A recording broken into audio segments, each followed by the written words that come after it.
Good morning.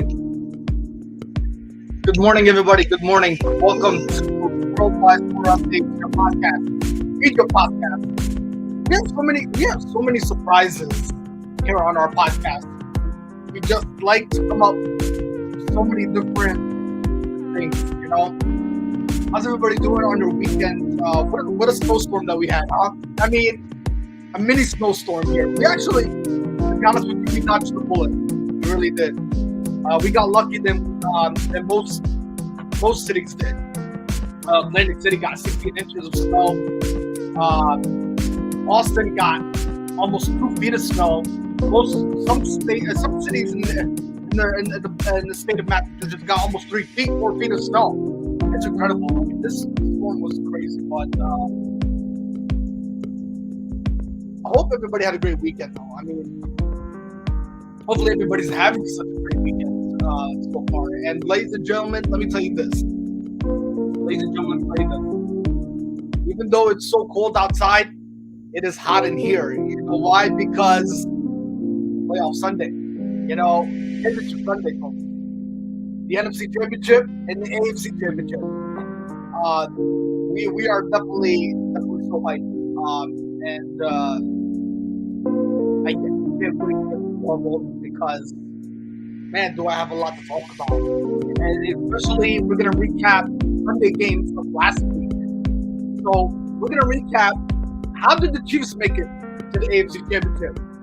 Also, we're going to talk about how the Rams made it to the NFC Championship.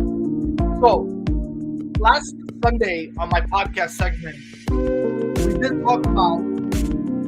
did talk about how the 49ers advanced to the NFC Championship by knocking out Green Bay Packers. And then we talked about, on the other side, how the Bengals knocked off the Tennessee Titans and punched their ticket to the AFC Championship game. So, I'm going to recap Sunday's games. Yeah, from last week. How did the Chiefs make it? And how did the Rams make it? So, lot to go over on today's episode, ladies and gentlemen. First and foremost, though, we are going to go over college basketball. Of course, we have a lot of college basketball games to go over from your Saturday. Also, we are going to talk NBA basketball. We have some NBA basketball games for your Saturday. We'll recap those games. And I'll give you some predictions for the NBA basketball games. I know there's a lot of basketball games going on today. So we'll go that. And also, speaking of basketball, speaking of the NBA, the trade deadline is looming. And, again, Benjamin is all over the place, folks. Nobody wants him. Ben Simmons, he's like, yeah, like when I say he's all over the place, he's all over the place. It's hard to get rid of him, it really is. And the reason it's hard to get rid of him is he hasn't played a single season yet. So, you know, I mean, his attitude really speaks a whole lot too. And what he's contributing to that locker room says just a whole lot, folks. It really does. And it's gonna be tough. It's gonna be tough to really get rid of him. It really is. As the NBA trade deadline, you know, looms as it gets underway. You know, within these couple of weeks. But it's definitely hard to get rid of him. He has not even played a single season yet, and not to mention, no team really wants him. No team wants him, you know, because of his attitude. You know, he's not a team player, so no team really wants him. So. But we're going to talk about the NBA games that transpired on your Saturday. We'll give you some predictions for your Sunday. Also, college basketball recap. We're going to go over that. And we got some Major League Baseball news. And the Major League Baseball news that I would like to go over is we have an announcement from the Major League Baseball Hall of Fame. Yes. I don't know if anybody heard this past week, but we're going to start off with that topic. So, and before we get to that, we're going to cover NFL. Ladies and gentlemen. We're going to talk about the games that happened last Sunday. How did the Chiefs make it punch their ticket to the AFC Championship, and how did the Los Angeles Rams get to the NFC Championship? And I'll tell you what, the Rams are they're sitting pretty, folks.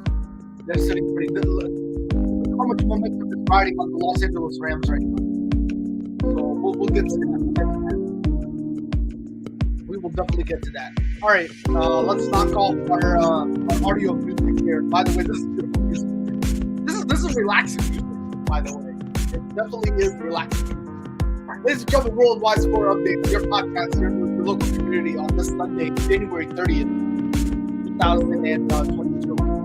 So we're gonna stop this music, but it is beautiful relaxation music to get away from the stress. So anyway, folks, let's start off with some Major League Baseball news. So as all you guys heard out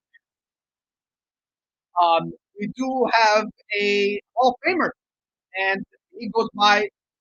He needs no introduction, folks.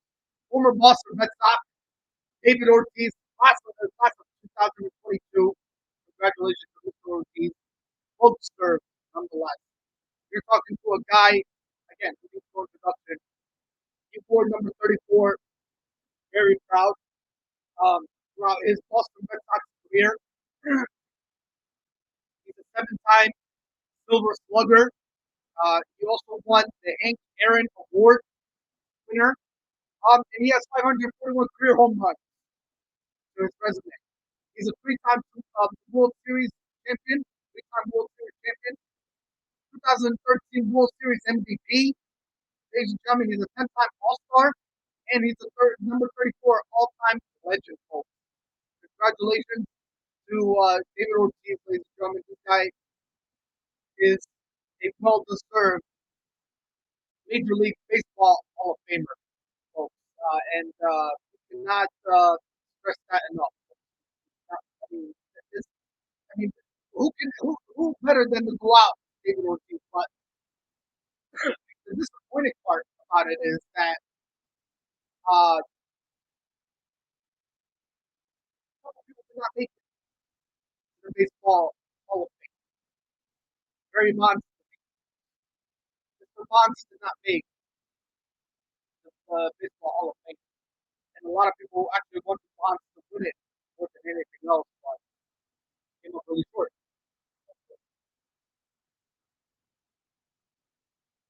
So, congratulations to David Ortiz, your class of 2022 Hall of Famer.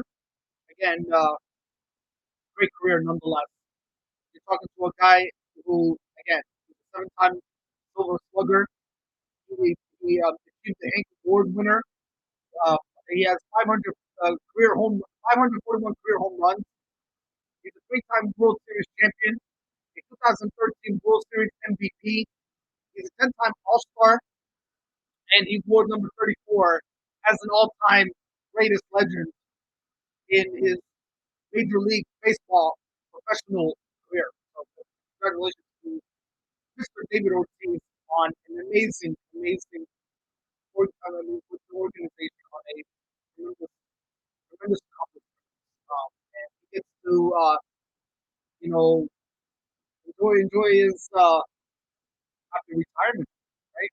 So not that he achieved, and he puts his name in the legacy books as best Hall of Famer of all time, nonetheless.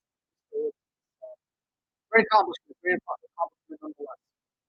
All right, so ladies and gentlemen, Worldwide Sport Updates. Thank you for joining us on your Sunday, January 30th, 2022. Worldwide Sport Updates, your podcast, your news, your local community, and it is again, folks, it is cold outside, but it is steaming hot in here as we have a lot to talk about. Yes, we do. Also, we're going to talk some NFL news. Now, there is NFL news that so reports are coming in that there's one legitimate news, and then yesterday this news was all over the internet, all over the place. So we're gonna get to that. All right, we're gonna get to that a little bit. But again, We don't know who leaked into his account. Because it's not active. So we're gonna get a little bit of information on that. But we know which retirement is legit though. So we're gonna get to that a little bit. But first and foremost, we have to go over college basketball because there's a long list of college basketball games that transpired on your Saturday, and we're gonna go over that with you folks on our podcast edition of Worldwide Sports Updates on our Sunday, January 30th. All right, folks. So let's first and foremost let's start off here. We have three postponed games due to the coronavirus outbreak. Well, through the Hurricane coronavirus. That's what's going around right now. But reports are coming in that cases have been dying down a little bit, which is good news. Because I dealt with the coronavirus myself. Yes, I was out for 2 weeks, and we had to shut down the podcast operation and everything. So I am now back, and ladies and gentlemen, I'll tell you what. Ever since I did get the coronavirus, I have not been the same. I kid you not. I have not been. I have not been the normal person that I used to be when I did not have the coronavirus. Something just feels so different, and the vibes are just so different. I mean, again, I have not been the same, but I don't know if it's going to be in your system for about a couple months, but it's something that happens. I mean, when you still feel fatigued, you still feel weak for some sort, and you try to progressively get back, get your taste and smell back, and you try to get energized coming back to 100% that you're expected to be. But it's going to take some time, it really is. And everybody could agree upon that have dealt with the coronavirus themselves. So we're trying to beat this thing, and we're trying to stay positive nonetheless. Uh, so that's all we can really, hope for, pray that we can get through this, and we can go back to our regular lives and do the best we can out of it. We have life to enjoy. We only have one life to live, so we got to make the most out of it. Basically, what I'm trying to get at here. But we cannot let this pandemic stop us from going about our day and seeing what's out there in our future.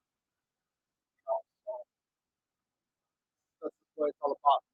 We cannot let something keep us down. We always got to move up and keep going about things. So we got to stay positive and just look ahead to getting back to the 100% shape form to what we are set out to do. That's what I'm trying to get at here, right? So, anyways, folks, let's start with college basketball. I don't want to keep rambling here. All right, so we did have college basketball Saturday, folks, and ladies and gentlemen, Auburn Tigers, yeah, they won. They won on your college basketball Saturday, folks. Auburn Tigers are just that heck of a basketball team right now in the NCAA picture, and they're good. They're a tremendous basketball team. I think they are the only best team right now in the NCAA, and they knocked off the Baylor Bears. Yes, the Baylor Bears were ranked number 4 in the NCAA picture, and the Auburn Tigers prevailed to knock them out. That was a shocking upset. I'll tell you what, that was a shocking upset. So, folks, yes. So let's start off here. I don't want to keep rambling. Again, we had 3 postponed games from college basketball on your Saturday, January 29, 2022. We had the Massachusetts well at Hartford. That game was postponed. Delaware State at Oregon State. That game was postponed. And then you had Idaho State at Northern Colorado. That game was postponed. But again, that did not stop college basketball from continuing. Of course, we did have games that did progress on your Saturday, and we're going to get to them here momentarily. So let's start off with Wichita State at Poland. Well, tight game in that game yesterday, folks. Wichita State, they lost by 1 point to Tulane Green Waves. They're in the American Athletic standings currently. They're 9-9 with the win record and loss record. They're 6-3 in the conference. As far as and I think this was a conference game yesterday between these two school organizations here. Again, Wichita State they battled. Excuse me. They battled, but again, it was not enough. Again, lost by 1 point for the Wichita State. They're 10-8 in the American Athletic standings, and they're 1-5 in the conference.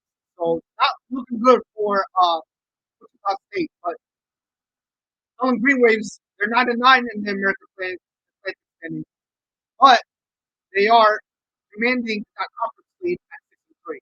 So the conference record is really good, but they're 9-9 overall. All right. So Ellen Green Waves prevail by 1 point. Let's go to Georgetown at Butler. 3-point game there, tight game, right to the finish. Butler beat Georgetown 56-53 your final score.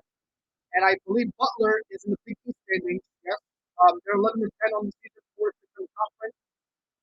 For Georgetown, I think this was a conference game. They suffered the 12th loss. The 12th loss to 12, and they have yet to win a conference game. They're 0-7 in the men's NCAA college basketball. So 56-53 your final there. Louisiana State at Texas Christian. Texas Christian, they beat Louisiana State 77-68 your final score there. As Texas Christian, ladies and gentlemen, the Horned Frogs. Yes, that's what they call them, ladies and gentlemen. Texas Christian Horned Frogs. In the Big 12 standings, they are 14-4. Great record. 3-3 in the conference, and they beat the LSU Tigers. 77-68. The LSU Tigers, folks, they are 16-5. In the SEC standings, they're 4-4 in the conference. So this was not a conference game, folks. Just to clarify with everybody out there. Here's your Texas Christian Horned Frogs team leaders. We do have a couple leaders on the board. Mr. Miles, ladies and gentlemen, he goes by Mike Miles. Man, this guy is on a rampage in the college basketball season right now. I think he is recognized for two recognitions here. Currently leading in points with 15.6 points. Currently leading in 4.1 assists. And ladies and gentlemen, Emmanuel Miller currently leading in rebounds with 6.8 field goal percentage. Currently leading in Emmanuel Miller 48.6 and field goal percentage. And he also is currently leading in blocks with 0.9. And finally, ladies and gentlemen, Damian Bunk. I believe he goes by the name of Damian Bunk. He's currently leading in steals with 1.5 steals on the season for the Texas Christian Horned Frogs. And they're 14-4, so they're doing pretty good. So hopefully we'll see, as the NCAA picture really comes to a close. Because we're approaching the month of February, so before you know it, March Madness will be here, folks. Yeah, March Madness will be here before you know it. Definitely. It'll definitely be here before you know it. All right. So the final score there, ladies and gentlemen, again was so Texas Christian again, Horned Frogs 77, LSU Tigers 68. Your final score. All right. Duke at Louisville. Duke, man, Duke is off to a good start. The Duke Blue Devils, they beat Louisville 74-65. Your final score. What a perfect record they have in the ACC standings. 17-3, 7-2 in the conference, ladies and gentlemen. As far as Louisville's concerned, this was a conference game. Louisville is 11-10 in the ACC standings, 5-6 in the conference. So, ladies and gentlemen, let's get some standing ovations out for the Duke Blue Devils. Here's your team leader so far, Mr. Paulo Bentaro. He's currently leading at points with 17.6 points, 8.2 rebounds.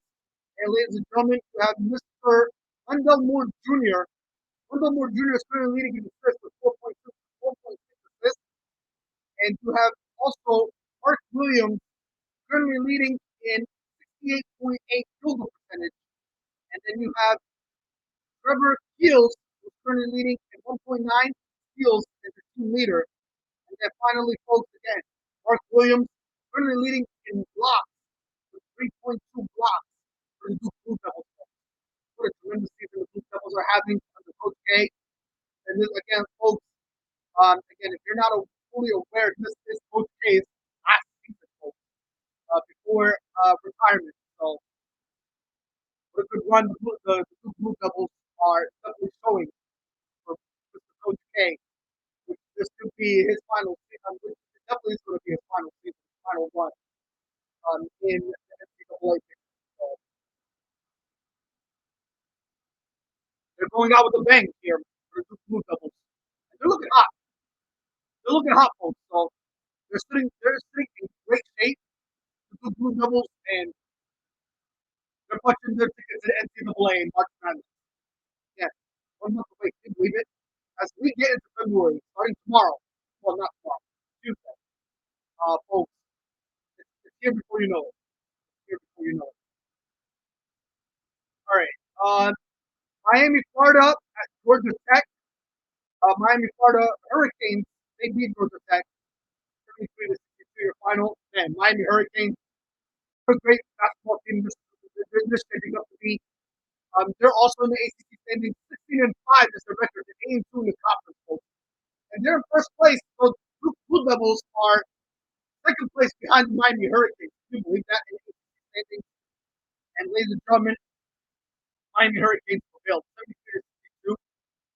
For Georgia Tech, folks, again, they're also in the ACC standing, but they're at the bottom of the barrel in that division with 9-11, and they're 2-7 in the conference. So, ladies and gentlemen, we got to give recognition out to the Miami Hurricanes team leaders in the NCAA March Madness season so far. Currently, Cameron McGusty, ladies and gentlemen, yes, that's Cameron McGusty. He is a guard for the Miami Hurricanes, his height is 5, weighing at 190 pounds, out of Caddy, Texas. His previous school was Oklahoma in high school or in college, ladies and gentlemen, whichever it is. Playing 21 games so far in this team statistics. He's number 23 for the Miami Hurricanes. Points per game, he has 18 points per game. 6.1 rebounds per game, 34 steals overall, 4 blocks, and assists per game, 2.4. Ladies and gentlemen, what a year. I mean, what a season for Cameron McGusty, your number 23 Miami Hurricanes basketball player. And he also currently leading in points with 18.0 points, currently leading in rebounds with 6.1. And then you have Charlie Moore, who's currently leading in 3.9 assists. And then you have Mr. Miller, that goes by the Jordan Miller. Jordan Miller, he's currently leading in field goal percentage with 6.0. And then Mr. Moore again, Charlie Moore, currently leading in steals with 2.1. And you have Sam Wardenberg, who is currently leading in blocks with 1.1 for the Miami Hurricanes. What a team this is so far shaping up to be in the NCAA picture as NCAA March Madness, again, is 1 month away, folks. And the Miami Hurricanes are playing outstanding basketball as we speak. So, good stuff. Good stuff like basketball. LaSalle at Davidson. LaSalle, they lost to Davidson 77 to 69 the final. Michigan State Spartans against the Michigan Wolverines. Oh my God, battle of the Michigan folks. Yes. And now we win a state in college basketball. The Michigan Wolverines, man, tough game. Ladies and gentlemen, they lost to the Michigan State Spartans. Not to mention in college football this past season, Michigan State Spartans they beat Michigan Wolverines. So again, here's the basketball perspective of it. So Michigan State Spartans they beat Michigan Wolverines again, 83 to 67 in the final there. For the Michigan Wolverines, they're 10 and 8 in the Big Ten standing. They're 4 and 4 in the conference. As far as the Michigan State Spartans, man, they're hot. They're a hot basketball team. 16 and 4, 7 and 2 in the conference. Again, final score it says it all. 83 to 67 in your final. So let's go talk about the Michigan State Spartans basketball team. Folks. This team is red red hot right now, pretty good in the Big Ten. And here's some Midland, Michigan team leaders out there, folks.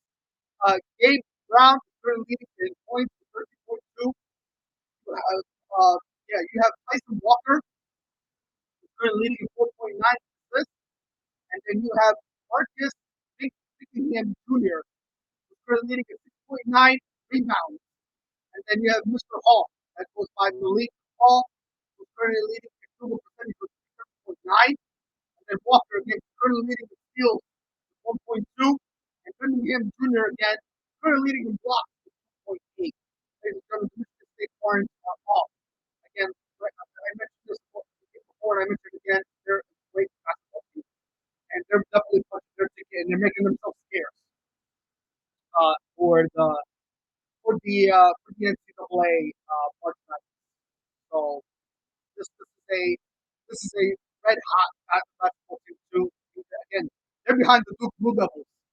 Not to mention, so this is great stuff for the Michigan State Orange. I mean, the record is 16-4, and then the Duke Blue Devils are 17-3. So they're right there. They're right there. So this is a good battle here, but they're in a different standings than the two Blue Devils. Again, the Michigan State Orange are in the Big Ten, but the Blue Devils are in the other. They're in the ACC standings. So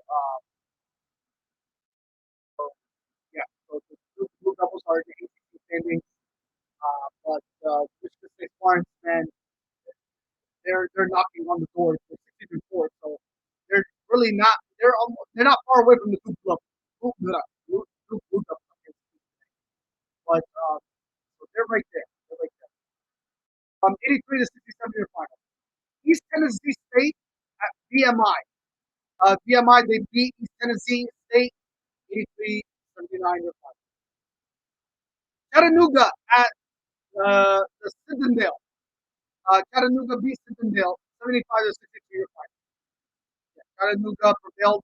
I believe Chattanooga's record in the Southern standings, they're 18-4, ladies and gentlemen. They're 8-1 in the conference, currently as we speak. They dominated a Citadel basketball team. Which Citadel really has nothing to show for in the Southern standings. They're 9-11. They're 3-6 in the conference. But Chattanooga Mocs, ladies and gentlemen, they're called the Chattanooga Mocs. They're 18-4. They're the top place in the Southern standings, and they're 8-1. They're dominating that conference standings nonetheless. And then you talk about your team leaders with Malaysia Smith. Malaysia Smith currently leading in points and steals and assists. Currently leading in points with 21.4 points, 3.2 assists, and 1.8 steals. And then you have also currently leading in rebounds, Silvio De Sosa. Silvio De Sosa currently leading in rebounds with 6.9 and 56.1 in field goal percentage. And he's currently leading in 1.2 blocks for the season for the Chattanooga Mocs. So incredible basketball team. So they're off to a great start nonetheless. The Chattanooga basketball team. They're doing good for themselves nonetheless. On an incredible team. Arkansas State at Coastal Carolina. Arkansas, they beat Coastal Carolina 73 to 66. Lafayette at Army. Army, they beat Lafayette. Milwaukee at Youngstown State. Youngstown State, they beat Milwaukee 86 to 52. Xavier at Creighton. Creighton, they lost by 10 points to Xavier, 74 to 64 year final. American U at Navy. 2-point game here. Navy, they beat American U 47 to 45 year final. Florida Atlantic at Texas San Antonio. Florida Atlantic, they beat Texas San Antonio 73 to 64 year final. Illinois State at Northern Iowa. Northern Iowa prevailed 79 to 64 year final there. UMBC at Binghamton. Binghamton, they lost by 2 points. 2-point contest here. UMBC, they beat Binghamton 70 to 68 year final there. UMBC is currently 9-10 in the AM standings, so they're not there for nothing to go for it. But are they still in the thick of things? The NCAA March Madness picture, we shall wait and see. I mean, the season's not over just yet. All right. Dartmouth at Columbia. Dartmouth, they beat Columbia 76-63. North Carolina State at North Carolina. Battle of the Carolinas. North Carolina, man, they dominated North Carolina State. 180 year final score there. Um, so far, going into the season for North Carolina, 15-6 in the ACC standings. They are in fourth place behind the Miami Hurricanes, the Blue Devils, and the Notre Dame Fighting Irish. So they're 15-6, they're 73 in the conference for the North Carolina Tar Heels. So they beat again North Carolina State 100-80 in final score there. Yes, the Notre Dame Fighting Irish are 14-6 in the ACC standings so far, and their conference record is 7-3. That's why they are in third place because their conference record is the best record than the North Carolina Tar Heels. Tar Heels are 7-3 right now in the NCAA men's basketball. All right, Maine at Vermont.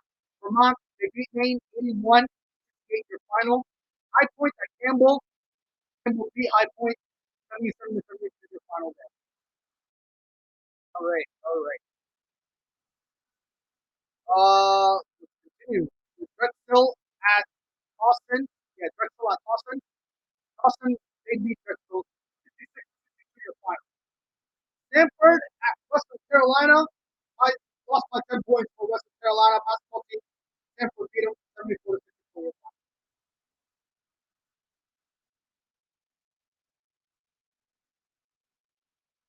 All right. St. Louis at Dustacani. St. Louis, they beat Dustacani 77-53 your final. St. Joseph at St. Bonaventure. St. Bonaventure, they beat St. Joseph 80-69 your final. For St. Bonaventure, 12-5 in the ATL 10 standings. They're 4-2 in the conference. For St. Joseph, uh, they're also in the same standing, same conference in the ATL standings. But for St. Joseph, for St. Joe's, let's call them that, they're 9-11 in the ATL 10 standings. They're 3-6 in the conference. So St. Bonaventure is dominating in that ATL 10 standings. I believe, they're fifth place in ATL. Yeah. So the first team in ATL standings is Shirley Davidson Wildcats, who are sitting at 17-3, same record as the two Blue Devils. But the same Bonaventure Bonnies, they're 12-5 in the NCAA men's basketball. Right. So they got a victory though against St. Joe's, 80-69, your final day.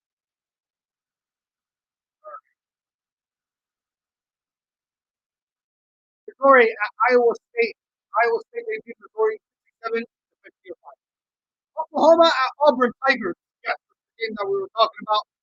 The Auburn Tigers, ladies and gentlemen, they prevailed. I mean, this was awesome stuff nonetheless. Again, they continue to be the hottest basketball team uh, to think of right now. Auburn is 20-1, folks. The hottest team in the NCAA men's basketball picture. And again, a couple days ago, they beat the Baylor Bears, folks. They're just so tremendous. Unless I'm talking about the women's side of things, but again, this is the men's basketball perspective, and Auburn Tigers are just so dominant right now. They are playing one heck of basketball season. 20-1, 20-1, folks. They only have one loss in the SEC standings. And then they beat Oklahoma Sooners 86-68 your final there, folks. So Oklahoma, ladies and gentlemen, they're 13-8. Oklahoma Sooners are 13-8 in the Big 12 standings. They're 3-5. But for the Auburn Tigers, 8-0 in the conference, 20-1 in the standings. So let's give out some team leaders standing ovations here. And Kessler, ladies and gentlemen, Walker Kessler, man, currently leading in rebounds with 7.7 rebounds, .7 in field goal percentage, and he's currently leading the block for 4.0.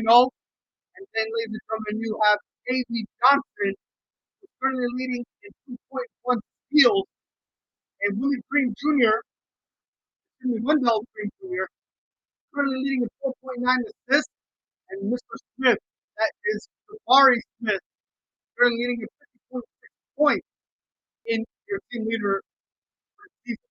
So incredible stuff by this basketball team. Auburn Tigers are just hot, hot, hot. The team cannot be pulled off. None whatsoever. 20 and 1. So, I mean, 20 and 1 on the season. Again, they beat Oklahoma Sooners 86 to 68 in the final. So, dominating factor nonetheless. And their record speaks for itself. All right. West Virginia at Arkansas. 77 to 68 your final for Arkansas there. Maryland at Indiana. Indiana, they beat Maryland 68 to 55 in the final. Arizona State at Arizona. The Battle of the Arizona. Arizona, they beat Arizona State 67 to 55. Temple at Southern Methodontis. Temple Owls, they lost 69 to 61 your final there. For the Southern Methodontis, 16 and 4 on the season in the American Athletic standings. They are behind the Houston Cougars, who are 18 and 2 on the season. They are 7 and 0 in the conference. And for SMU, the Southern Methodontis, they're 7 and 1. So they're still playing great basketball nonetheless. The Houston Cougars are 18 and 2 on the season. So the Southern Methodontis, they're right there. They're knocking, but they need a long ways to go. But yeah, great basketball team there. Beating the Temple Owls again in the American Athletic standings. Great basketball. And they improved the record to 60 wins on the season. Temple, they fall to 11 and 7, 4 and 3 in the conference. So this was a conference game. And they just suffered their third loss in the conference. So again, Southern Methodist 69 to 61 year one. All right. Rice at Southern Miss. Rice they beat Southern Miss 76 to 65. Middle Tennessee State at Western Kentucky. Middle Tennessee they beat Western Kentucky 93 to 85 in the final.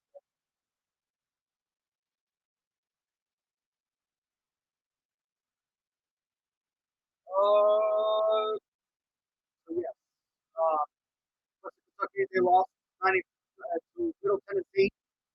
Middle Tennessee, ladies and gentlemen,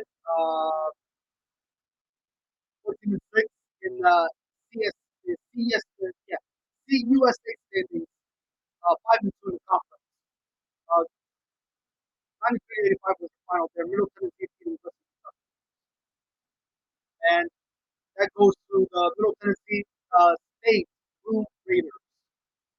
All right, what I'm talking about.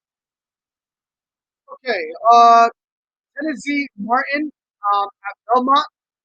Belmont they beat Tennessee Martin 87 to 58. Dixie State at Chicago State.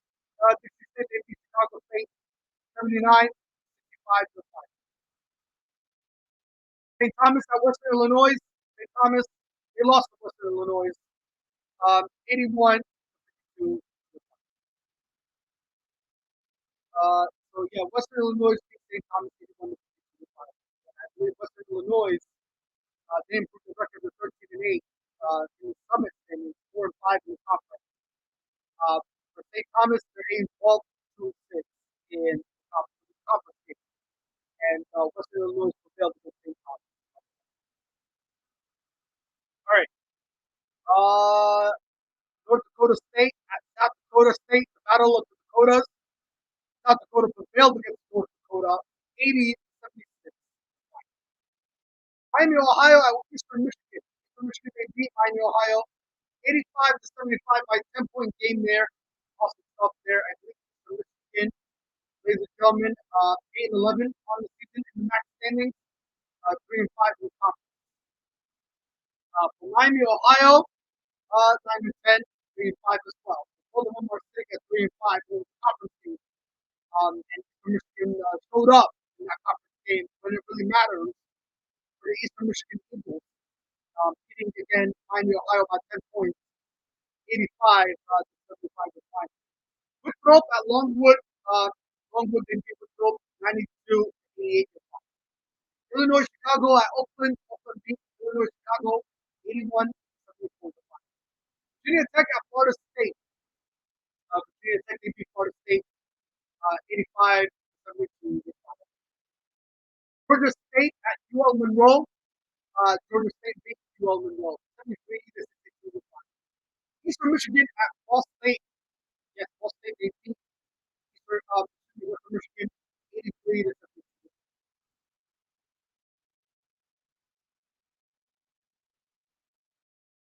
Rowan University at William and Mary.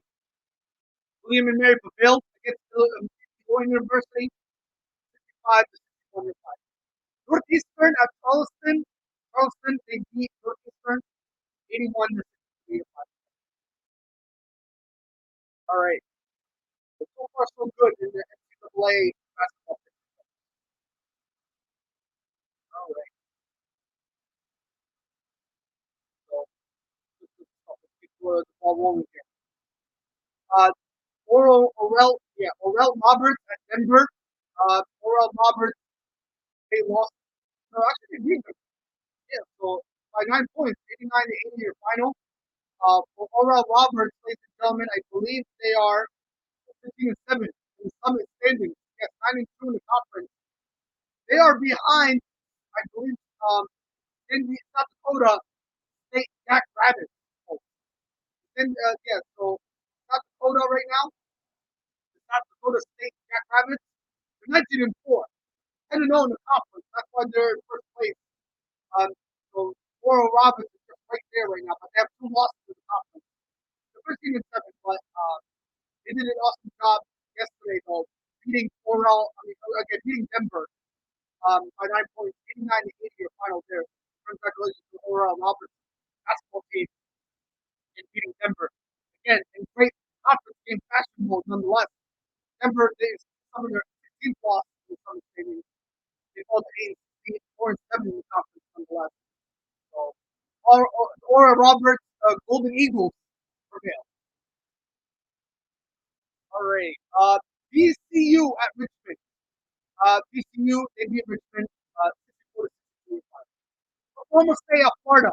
Florida, they beat Oklahoma State 81-72 your final score.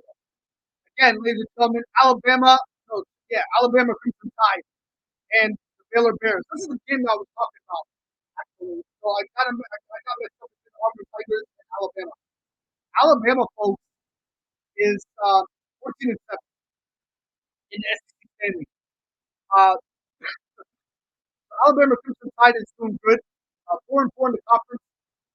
And they beat the Baylor Bears 87-78 your final. So again, Baylor Bears was number 4. So this was an upset for the Alabama Crimson Tide. So definitely was. So awesome stuff by Alabama Crimson Tide. Baylor Bears, again, like I mentioned, they were ranked number 4. They're 18-3 in the Big 12 standings. So they are not far out. They're actually knocking on the door behind Kansas Jayhawks. Kansas Jayhawks in the Big 12 standings are 17-3. They only have 1 loss in the conference, 6-1. For the Baylor Bears, they're right there, folks. They're 18-3, 6-2. They suffered their second loss, I believe. They have 2 losses in the conference. Yeah, they have 2 losses. So that's why it's really hurting the Baylor Bears from playing catch up against the Jayhawks. But they're not out of the mix of woods just yet. The Baylor Bears, I mean, you still have really the month of February to really play some catch up basketball. Nonetheless, and they're 15-2. I mean, excuse me, 6-2 in the conference. They're 18-3 in the standings. So they're there. Okay, the Baylor Bears are there. The Baylor Bears are again. They're ranked number 4. I know they're going to probably drop in college basketball rankings with that loss against Alabama Crimson Tide. I mean, Alabama Crimson Tide, again, they're in the SEC standings. Like I mentioned, they're 14-7, 4-4 in the conference. But Baylor Bears, again, they're 18-3. behind against the Jayhawks.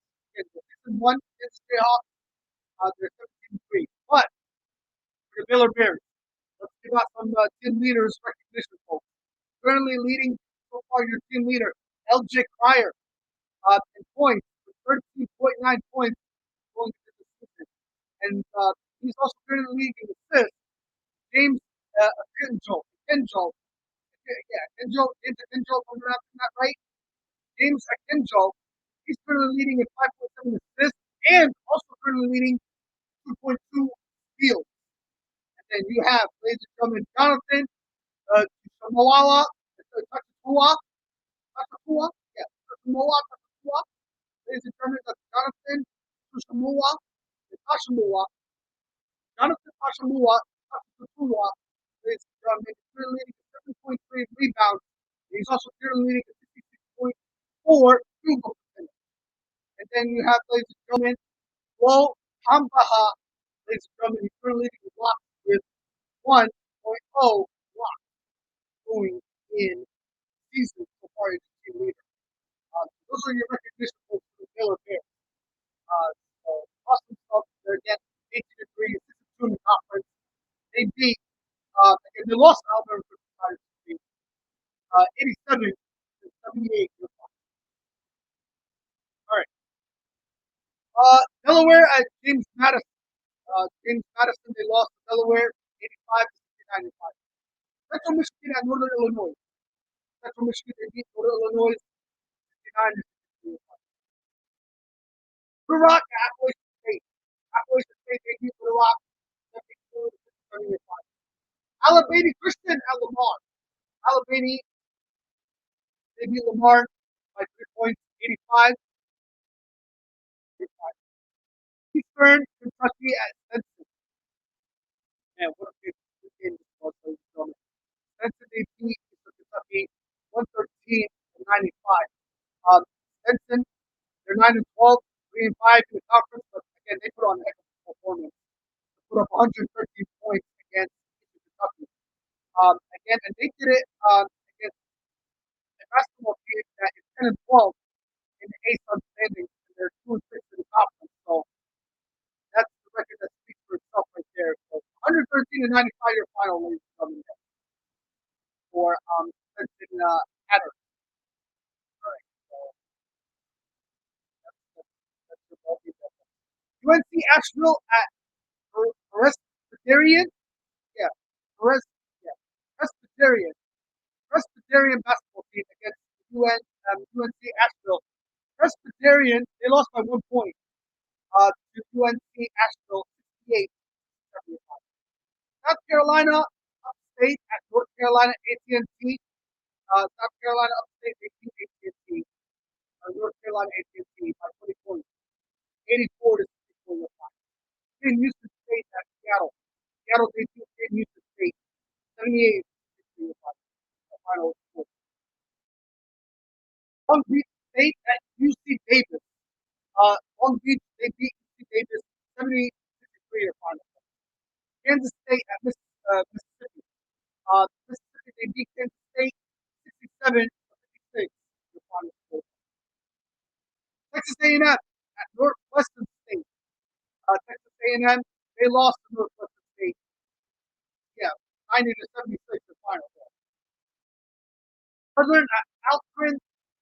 Yeah, Southern at Alcorn State. Alcorn, they beat Southern. Yeah, they beat Southern. Alcorn State beat Southern State. North Texas at Louisiana Tech. Battle for the finish here, folks. Tight game. 63 to 63 your finals there for North Texas. Howard at North Carolina Central. That game went to overtime. 75 to 74 for Howard. That North Carolina Central basketball. Norfolk State at South Carolina State.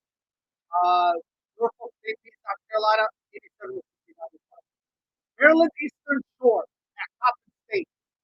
Maryland Eastern Shore, they beat Coppin State by 54 to 65. Portland State at Northern Arizona. Portland State, they beat Portland State beat Northern Arizona 97 to 76. Tennessee State at Eastern Illinois. Eastern Illinois, they beat Tennessee State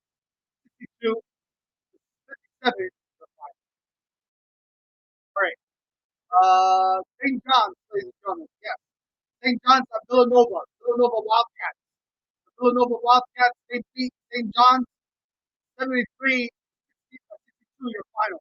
The Villanova Wildcats, folks, this team is also red hot in the Big East standings. They're currently 16-5, 9-2 in the conference, folks, for the Villanova Wildcats. And here are your team leaders for the Villanova Wildcats basketball team. Currently leading in points, Colin Gillespie. Colin Gillespie, 17.1 in points, is the team leader. And he's also currently leading in assists with 3.0 and 1.2 in steals. Also, ladies and gentlemen, you have Eric Dixon, who's currently leading in 6.5 rebounds, and he's currently leading in field goal percentage with 50.3. And then finally, ladies and gentlemen, you have Mr. Jermaine Samuels, number 23 for the Villanova Wildcats.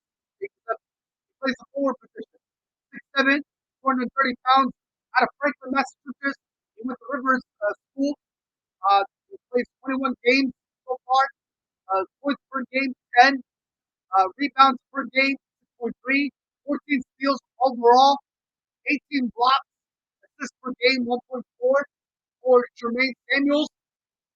And talk about the guy who's currently leading the blocks as the team leader with 0.9 for the Villanova Wildcats. Great stuff by this Villanova basketball team. And they have the standing of 16-5 on the season to go for it. And they're dominating the basketball team as they're 9-2 in the conference as well. So awesome stuff by the Villanova Wildcats. 73-65. Bradford at Gardner Webb. Gardner Webb, they beat Bradford 61-43. Illinois at Northwestern. Illinois, they beat Northwestern 59-55. North Dakota, not all of the Dakotas here. North Dakota at South Dakota. South Dakota, they beat North Dakota 71-58 your final. Kent State at Bowling Green. Kent State, they beat Bowling Green 91-83 your final. St. Francis at Mount St. Mary's. Mount St. Mary's, they beat St. Francis 71 your final. Arlington at Texas State. Texas State, they beat Texas Arlington 58 your final. Lipscomb at North Florida. North Florida, they lost to Lipscomb 77-74 your final. Incarnate Word at Southeast Louisiana. Southeast Louisiana, they prevailed against Incarnate Word by 10 points, 78. Florida A&M at Alabama A&M. Alabama A&M, they lost to Florida A&M 65.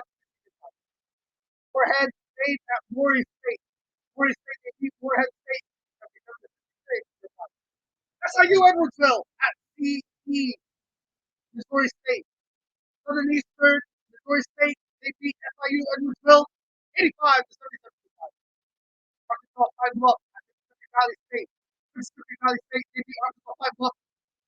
So actually, Arkansas Pine Bluff, 74-68. Grambling State at Jackson State. Jackson State, they lost to Grambling State. Utah at Washington. Overtime. 2 overtime showdown game there. Battle to the finish. This was a Army game. I mean, well, it was a war pretty much. War of Army soldiers in the basketball field for the last year on the basketball court. And Washington and Utah battled left and right, back and forth. Washington beat Utah 77-73 final. 2 overtime. For the Washington Huskies, though, they're 11-8 in the Pac-12 standings, 6-3 in the conference. So Washington Huskies in fighting for the finish. And that's what it's all about. North Alabama at Kennesaw State. Kennesaw State, they lost to North Alabama 71-58 your final. Hampton at Charleston Southern. Hampton, they beat Charleston Southern 58. Virginia at Notre Dame, Fighting Irish. The Notre Dame Fighting Irish, they beat Virginia. Yes, they beat Virginia Cavaliers. For the Virginia Cavaliers, in SEC standings, 12-9, 5. For the Notre Dame Fighting Irish, 14-6, 7-2 in the conference. Again, 79, 65. Your final score for Notre Dame. The Irish Arkansas at Jacksonville. Jacksonville by 20 points. Beat Arkansas 79, your final score. Yale at Princeton. Yale, they beat Princeton 80-74, your final. Remain at Mercer. Mercer, ladies and gentlemen, they lost by 20 points. Actually, no, they lost by 30 points. Furman, they beat Mercer 80-50, your final. Georgia at Vanderbilt. Vanderbilt, they beat Georgia 85-77, your final. Ladies and gentlemen, again, Vanderbilt 7-9 in the SEC standings, 3-5 in the conference. All right. They beat 76. Kentucky at Kansas Jayhawks. Yeah, the Kansas Jayhawks, man, they struggled with this basketball game. Yes, they did. Kind of shocking because they're 7-3. Again, the Baylor Bears right behind them.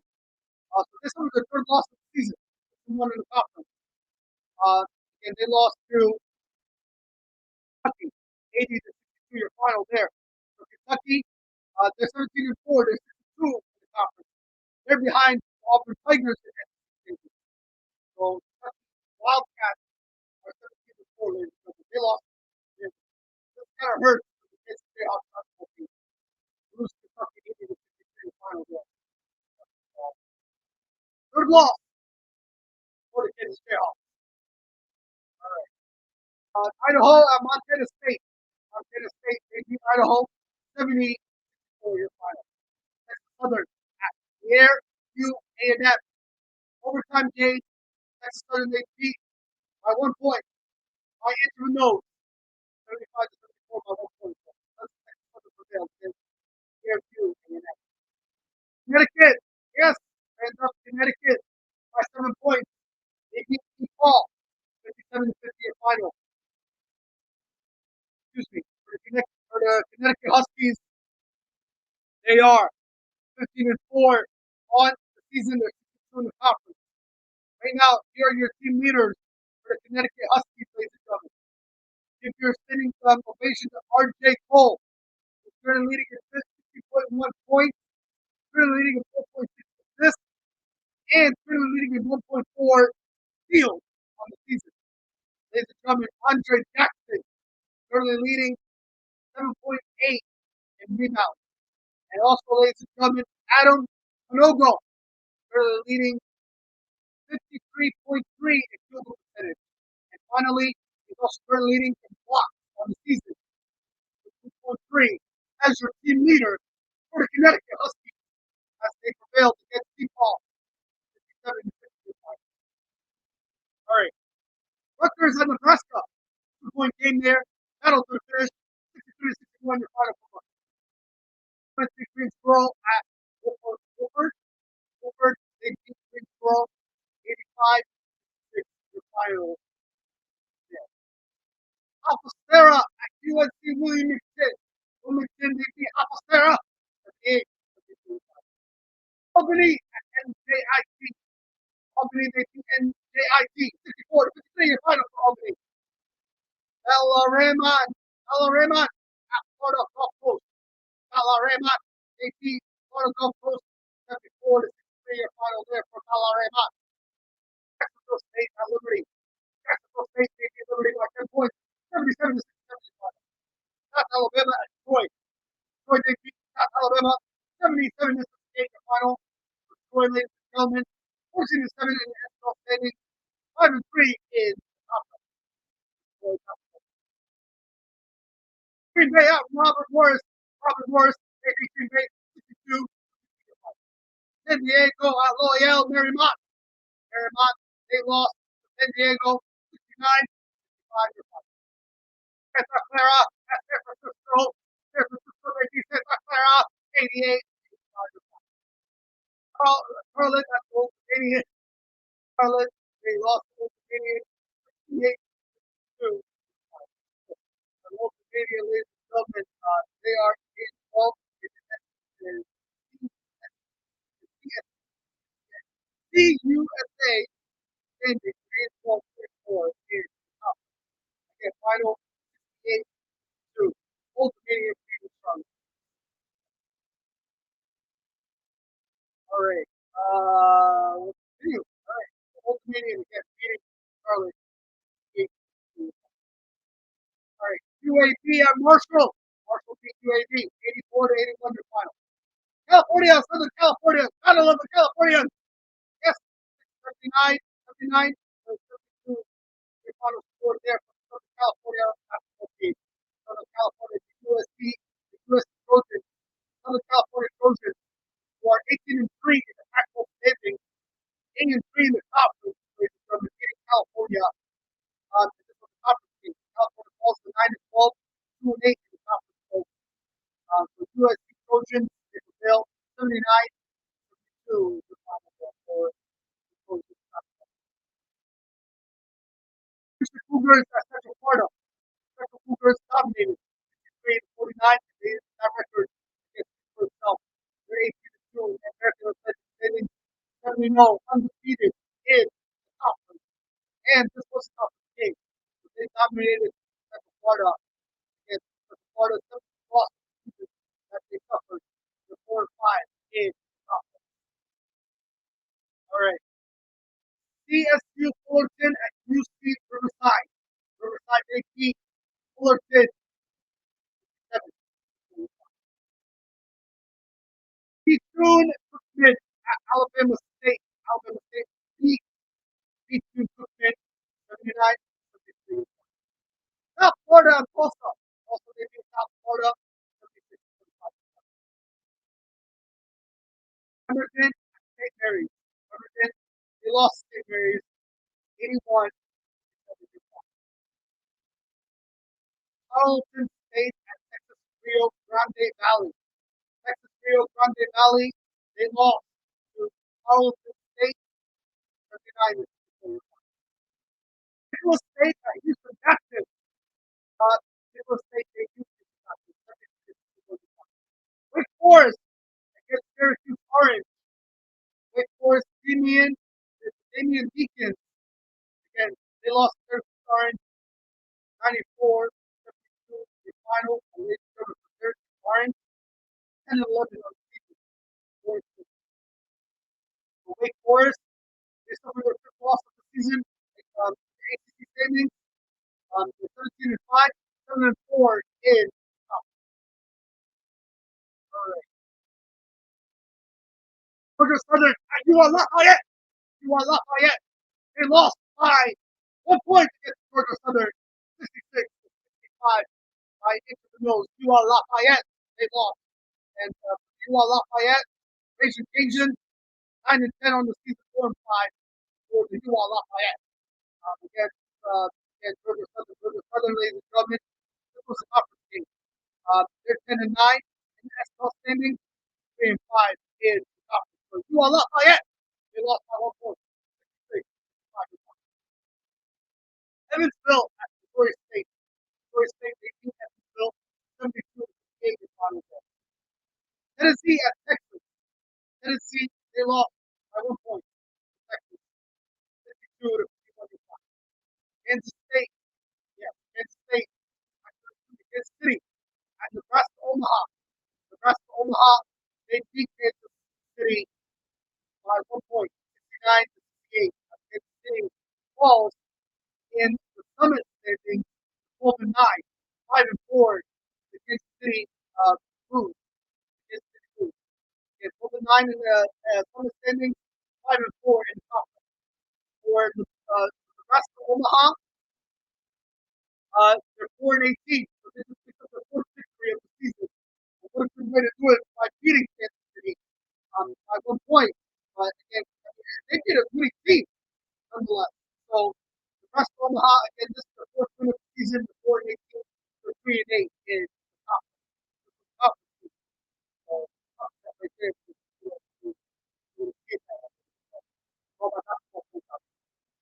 South Carolina at Texas A&M. South Carolina, they beat Texas A&M 74-63. Austin Peay at Tennessee Tech. Austin Peay, they beat Tennessee Tech 58-55. 3-point game there. Florida International, El Paso, El Paso, they beat Florida International 59 68 the final. Portland at Gonzaga. Gonzaga, ladies and gentlemen, they beat Portland 104, dominating basketball game there, 104 to 72. Ladies and gentlemen, Gonzaga is 17-2, and the WCC standing 6-0 in the conference. Only undefeated team in that conference. The standings right now is the Gonzaga basketball team. 104 to 72 in the final there. This was a conference game nonetheless. For Portland, they both eliminated for Grand Canyon and New Mexico State. New Mexico State by 10 points to beat Grand Canyon, 71. Eastern Washington at Montana. Montana, ladies and gentlemen, they beat Eastern Washington by 2 points, 51, 59. Cal Poly, Cal Poly at UC Urban. UC Urban, they beat Cal Poly 72 to 48. And for Cal Poly, well, not a good game for them as they fall to 5 and 13. 2 and 5 in the conference for Cal Poly. For UC Urban, they're 8 and 7, 3 and 3 is the conference. So at least they're back in the winning ways how to win when the game really matters and when it's on the line.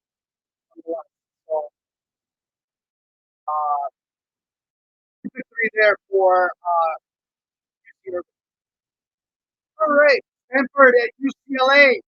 UCLA Bruins 16 and 2 in the Pac-12 standings, 8 and 1 in the conference, and Arizona Wildcats are right behind them, who are 17 and 2 and 7 and 1 in the conference. But the UCLA Bruins, they beat Stanford 66 to 43 in final there.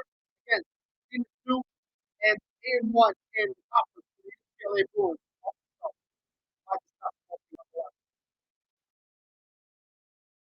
Birmingham Young at Pacific. Birmingham Young, they lost to Pacific. They by 2 points. 76 to 73. Birmingham Young lost to Pacific again. Utah State at Nevada. Utah State, they beat Nevada. 78 49. Oregon State against Oregon. Battle of Oregon.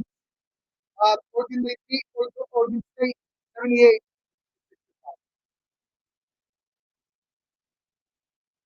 CSU Bakersfield at UC San Diego. UC San Diego, they beat Bakersfield 83 to 75 in final score there. River State at Sacramento State. Sacramento State by 20 points. Lost to River State 79 to 55. Stephon F. Austin at California Baptist. Stephon F. Austin, they beat California Baptist 2 point. I mean, I don't know. It was a 4-point game. Yeah. 4-point game. 81 77. 81 to 77. Your final score there, ladies. 4-point game. Stephon F. Austin beat California Baptist. And finally, ladies and gentlemen, UC Santa Barbara at Hawaii. Santa Barbara, they lost to Hawaii 55-62. Your final score there. And Hawaii Rainbow Warriors, they're the first team in the Big West standings at 11 and 5, undefeated in the conference at 7 and 0. So in there for the Hawaii Rainbow Warriors. Again, getting the Santa Barbara basketball team 65-62. Your final score. So that is your basketball recap for your Saturday. So awesome stuff, ladies and gentlemen. Awesome stuff. And great basketball game. We have college basketball games going on today. How the basketball picture looks like for today. I believe there's find out if it's going to get this phone. Ladies and gentlemen, for January 30th, 2021. As of right now, all games are scheduled to go. Okay. We have early games. Cornell at Brown is scheduled to start at 11 o'clock a.m. We have Purdue Fort Wayne at Lake State. They're scheduled to play at 4 o'clock Pacific time. Kansas State at Northern Kentucky scheduled for 4 o'clock. Fordham at Georgia Washington scheduled for 4 o'clock. are all your football games. Ohio State Buckeyes against Purdue, Cincinnati Bearcats at East Carolina, 4:30 game. You have Marquette at Providence, 1 o'clock game. Central Connecticut at Fairlight Dickinson.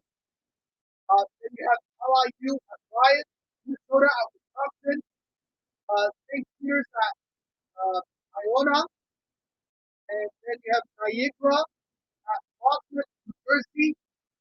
Then you have Masters at Ryder, and then you have Meredith at Manhattan, George Mason at Massachusetts. That game is school clock. These are the school clocks. And then you have Winnipeg at Indiana, Royale Chicago at Drake, Indiana at Bradley. Ladies and gentlemen, you have Wagner at St. Francis, Delaware State at Oregon State, and these are your 4 o'clock games. Pittsburgh, you have Pittsburgh against Boston College. This is your 5 o'clock game. Valparaiso at Southern Illinois, and this is your 6 o'clock game. New Orleans at McKinsey State, and then you have Loyal at Buffalo, and then you have the late game going up tonight.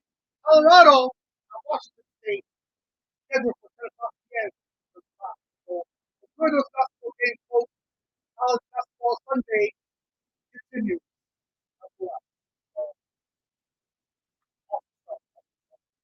So we recap college basketball Saturday, and go out there your college basketball Sunday, folks. We're in for a next Sunday. So don't think that Sunday is neglected to you guys. There's a lot of sports going around. Okay, we got college basketball going around, and we got NBA basketball that's taking place later on today. And then you have NFL Championship Sunday nonetheless. So, and then you have NHL hockey. So, all in all, it's a busy Sunday for all sports fans out there. All the sports fans out there, it's a busy Sunday. Yes, indeed. All right. Let's jump over to NBA basketball scores, huh? Yeah, let's jump over to those NBA basketball scores. Yesterday, did anybody watch yesterday that game between the Toronto Raptors and the Miami Heat game? That game was unbelievable. I'm not lying. That game was unbelievable. Yeah, that game was real. Pascal Siakam, man, the guy had a few good plays. Pascal Siakam had a day. He had a day and dominated on the court. Ladies and gentlemen, in basketball. We're going to go over those basketball games for you folks. Nonetheless, okay, we had only what, 6 games yesterday. So we're going to go over those games for you folks. And all right. But ladies and gentlemen, what a game was. I mean, hopefully everybody will watch that game. That game, man, it was undecided until 3 overtime. So, it's crazy. Uh, Nonetheless, we're going to go over those games for you folks, right? And, but before that, hold on. Before that, I would like to share something with you. So, the NBA All Star is right around the corner, right? The NBA All Star game is right around the corner. I believe it's February, somewhere around the middle of February, I believe. So the NBA, they announced the captain. They announced the captain. So the captain for the NBA All Star is going to be LeBron James and Kevin Durant. So look at that. Kevin Durant and LeBron James. Those are your team leaders for NBA All Star. But first and foremost, though, I would like to congratulate, ladies and gentlemen, the appearances for the NBA All Star, this NBA All Star game this season. Very young, ladies and gentlemen. He is making his second NBA All Star appearance. So, yeah, second NBA All Star. And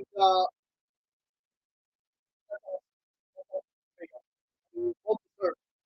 And by the way, ladies and gentlemen, for anybody tuning in that is asking me when this NBA All Star is expected to be on Sunday, February 20th, 2022. It's a couple weeks away. So the NBA All Star probably will be right after the Super Bowl. Yeah. So we have a Super Bowl week and then we have NBA All Star. And it will be right after it'll be after the NBA trade deadline.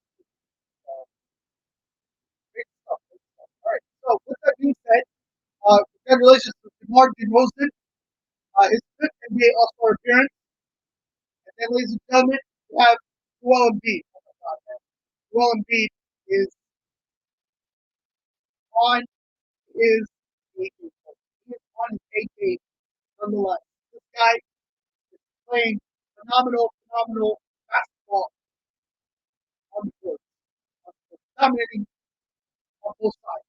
I mean, this guy is well deserved on the NBA All Star team. He's making his fifth NBA All Star appearance. By the way, there's a Philadelphia 76ers game going on today.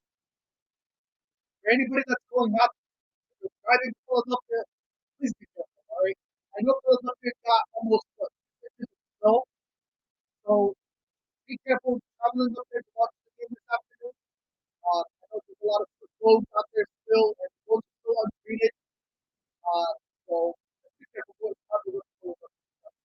I know a lot of people are going to be going to that game and seeing Joel Embiid live in the first time. But he makes an appearance, so it's great stuff. Giannis Antetokounmpo! Giannis Antetokounmpo! Six NBA All-Star appearance. My man. Kevin Durant. Fourth NBA All-Star appearance. John Morant. His first NBA All-Star appearance. So, guys, John Morant. This guy can fly. This guy is having a phenomenal execution for John Morant. This guy is certainly number one tonight, and how great to tune in for NBA All-Star how he plays.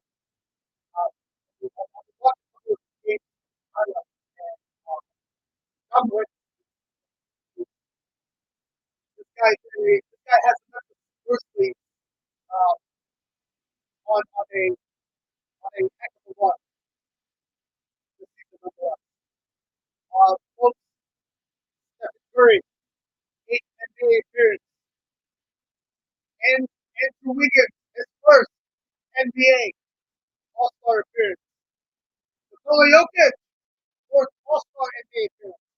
LeBron James, his 18th NBA All-Star appearance. Awesome. All right, so those are your NBA All-Stars, ladies and gentlemen. So,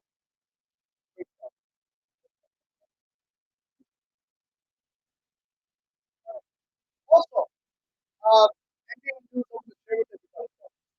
Now, all my be aware of Phoenix Suns have a great record, and the Miami Heat have a great record, and they're the number one seed.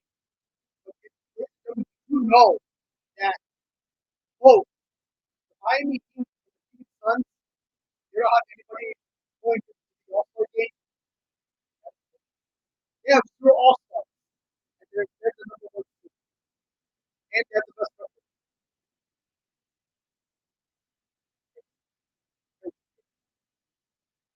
All right. Also, ladies and gentlemen, this one needs to be recognized.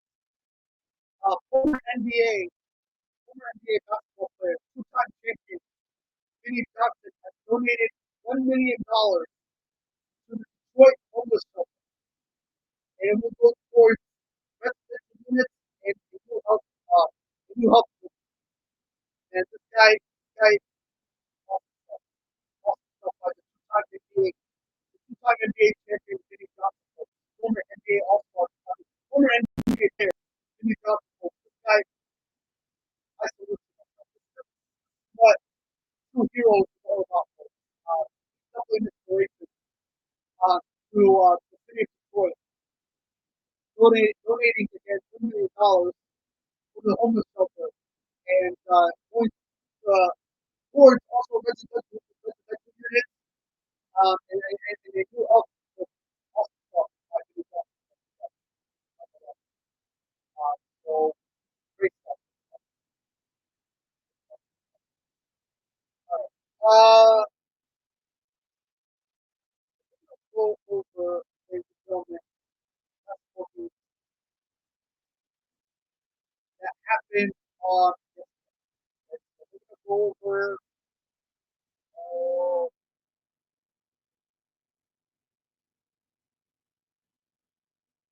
All right. Uh,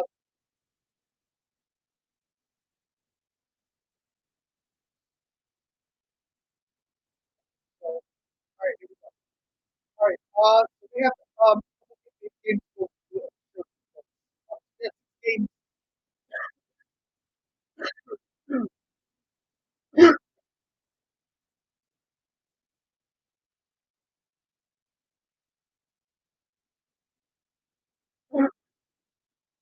Yes, games for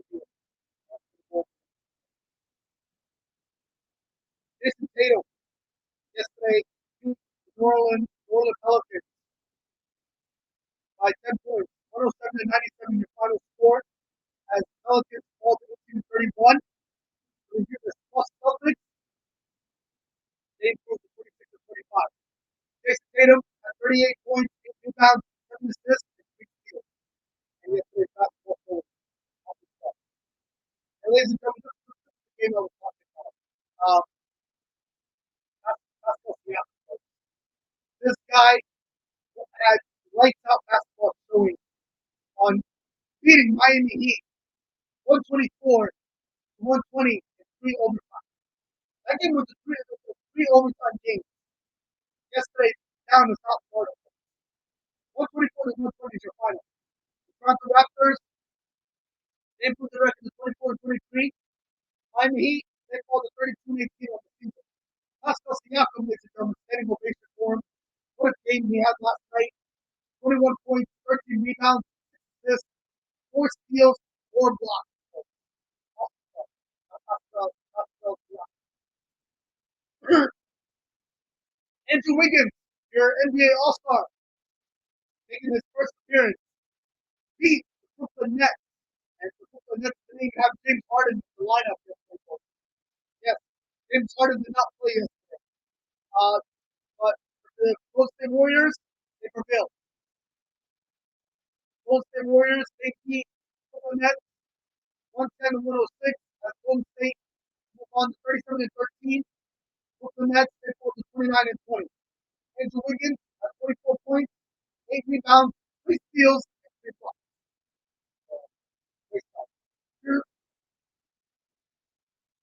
Luka Doncic and the Mavericks. The Mavericks, they prevailed against the Indiana Pacers 132 to 105. Dallas Mavericks, they go to 29 and 21 on the season. Indiana Pacers are 18 and 33 on the season.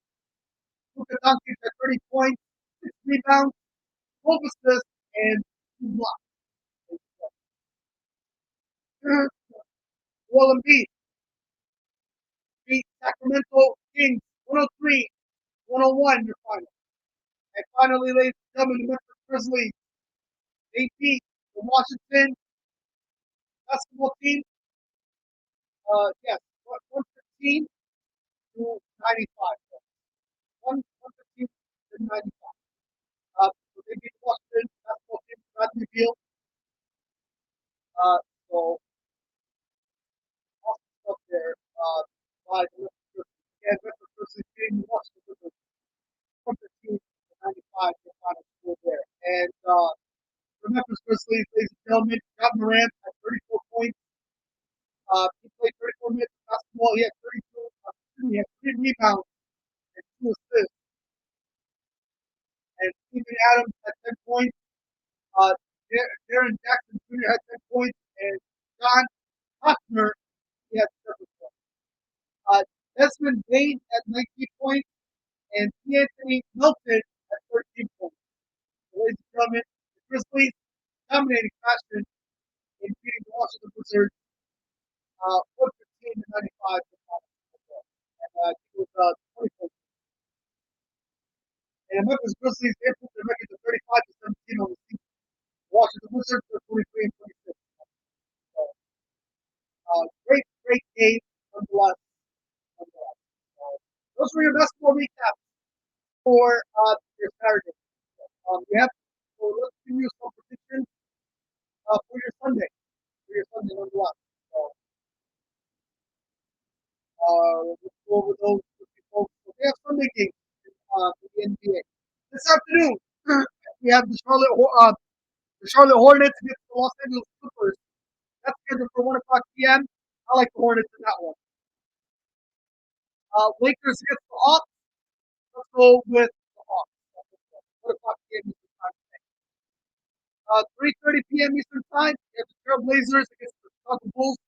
I like the Bulls in that one. Cleveland Cavaliers against the Detroit Pistons. I like the Cavaliers.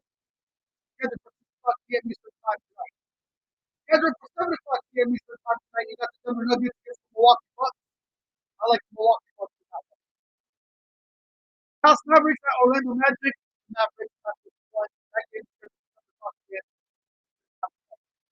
Utah Jazz against the Minnesota Timberwolves. I like the Jazz. That is scheduled for 8 o'clock p.m. Eastern Time tonight. And finally, folks, San Antonio Spurs against the Phoenix Suns. That game is scheduled for 8 o'clock p.m. tonight. I like the Phoenix Suns going in that. All right. So, good games going on for those games, folks. Those are my predictions for you for your NBA basketball for your Sunday. For those games going on. Right. Again, we have Clippers Hornets 1 o'clock, Lakers Hawks 1 o'clock, Blazers Bulls 3:30, Cavaliers Pistons at 6 o'clock, 7 o'clock p.m. tonight. The Nuggets the Bucks, Mavericks and Magic, Jazz and Timberwolves at 8 o'clock, and the Spurs and the Suns at 8 o'clock. All right. And yesterday, ladies and gentlemen, we had basketball games for anybody that's tuning in. And this NBA basketball segment, the Mavericks beat the Pacers 132 to 105. Celtics they beat Pelicans 107 to 97. 76ers they beat the Kings 103 to 101. Wizards they beat Wizards lost to the Grizzlies 115 to 95. Raptors again 3 overtime. Raptors beat Miami Heat 124 to 120. Top Florida or showdown that game was yesterday. And then the Brooklyn Nets they fell to the Golden State Warriors and Andrew Wiggins 110 to 106. Right? So great stuff indeed. So hopefully everybody enjoyed NBA basketball yesterday. All right. So we have games going on today, and there's those games coming up. Again, Clippers Hornets, Lakers Hawks, Lakers Bulls, Cavaliers Pistons, Nuggets Bucks, Mavericks Magic, Jazz Timberwolves, Spurs, and all right, great stuff.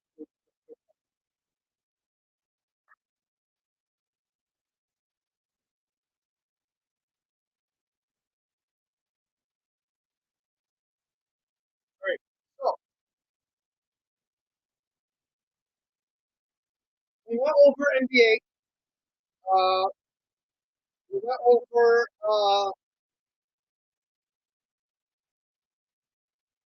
we went over college basketball. Saturday, we talked about the games for Sunday, and those games. Same with NBA basketball. We recap Saturday, look ahead to Sundays, give some positions out, and we talk about Major League Baseball news. Okay, congratulations to David Ortiz on becoming your 2022 Baseball Hall of Fame. And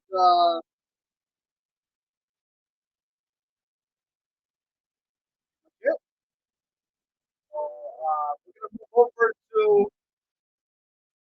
the NFL. What are short segments today, huh? All right, so we're going to move over to the NFL folks. And we have a lot of football. So we still have some news. I still have some news to share with everybody. In the NFL department, so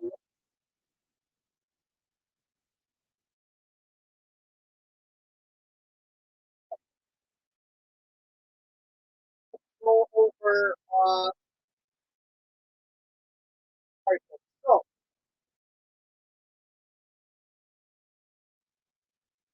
far in the NFL, you have your highest grade quarterback since 2006 era. Tom Brady currently leading at 98.5, Aaron Rodgers 97.9, Drew Brees 97.2, Peyton Manning 96.6, your grade overall, and Patrick Mahomes on that list is 94.5. Those are the highest graded quarterbacks. All right, also, ladies and gentlemen, there's some medical news regarding the time. So, again, congratulations to Ben Roethlisberger. He just pretty much retired, and he is a future Hall of Famer. So, I mean, this guy deserves it for everything that he went through throughout his career in Pittsburgh. It's well deserved. Well deserved. I mean, it's so much critical talk about quarterback who can did everything possible. He can. He's a two-time Super Bowl champion. Steelers, beating the Seattle Seahawks, and they coming. He beat the Seattle Seahawks in the Super Bowl, and he also beat the Arizona Cardinals to become a two-time Super Bowl champion. But then also, ladies and gentlemen, Ben Roethlisberger, ladies and gentlemen, he's also known for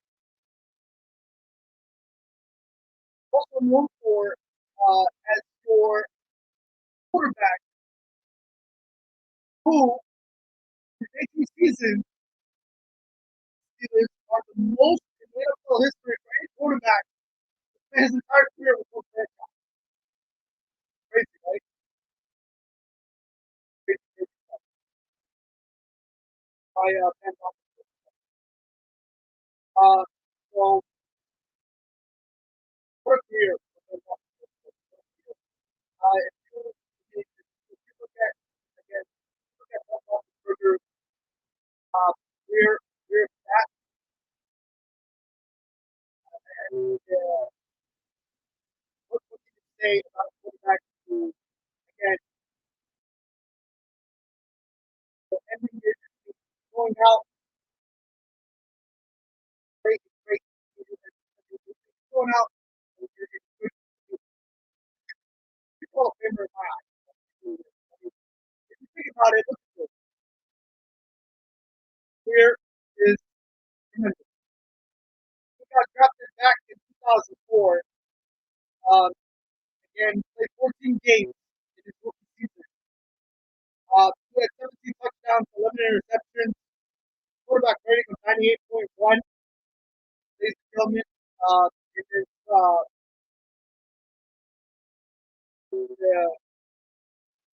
his average was 8.9, and then his yards total his rookie year was 26, no, 2,621.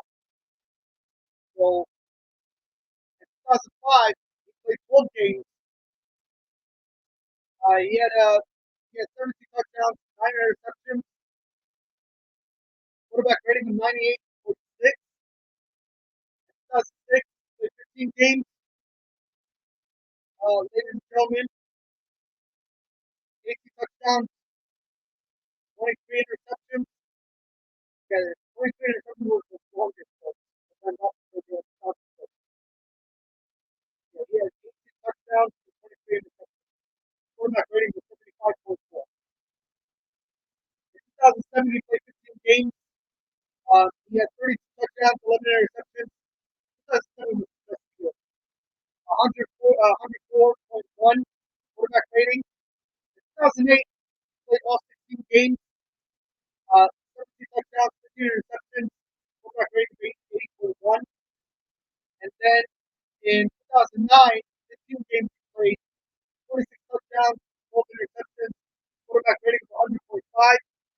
In 2010, he played both games, 17 touchdowns, 5 interceptions, and a quarterback rating of 97. In 2011, 15 games, 21 touchdowns, 14 interceptions, quarterback rating of 90.1. He had a quarterback rating of 97 in 2012, played 13 games, 26 touchdowns, 8 interceptions. In 2013, 28 touchdowns, 14 interceptions, 92 quarterback rating. 2014, 15 games, 32 touchdowns, 9 interceptions, quarterback rating of 103.3. Quarterback rating in 2015, 94.5. 12 games he played, he had 21 touchdowns, 15 interceptions. 2016, 14 games, 29 touchdowns, 13 interceptions, quarterback rating of 95.4. Nonetheless, folks, he had a great career. Great career, nonetheless, with the Steelers. And it is amazing career for Ben Roethlisberger. And if you think about it, folks, what a great what a great way to go out nonetheless. I mean, his overall career, ladies and gentlemen,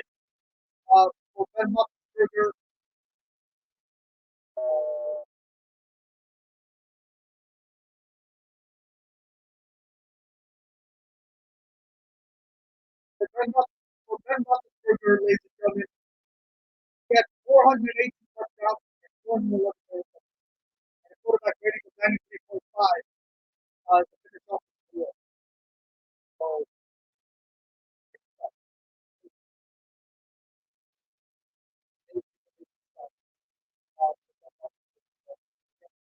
congratulations to Roethlisberger. He is definitely a future Hall of Famer and many people's eyes. He is definitely just maybe by the year 2017, maybe by that time, we'll get there. What a great career. Uh,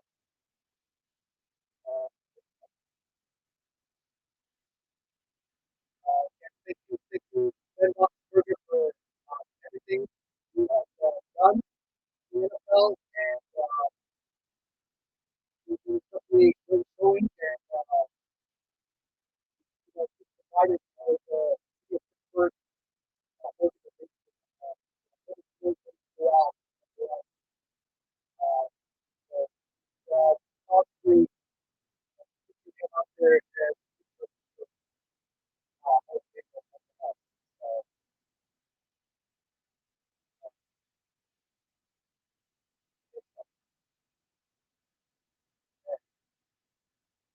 so that is 10 months of Georgia folks for you. It's a great way to go out and announce retirement. Uh, great retirement, my friend. Definitely.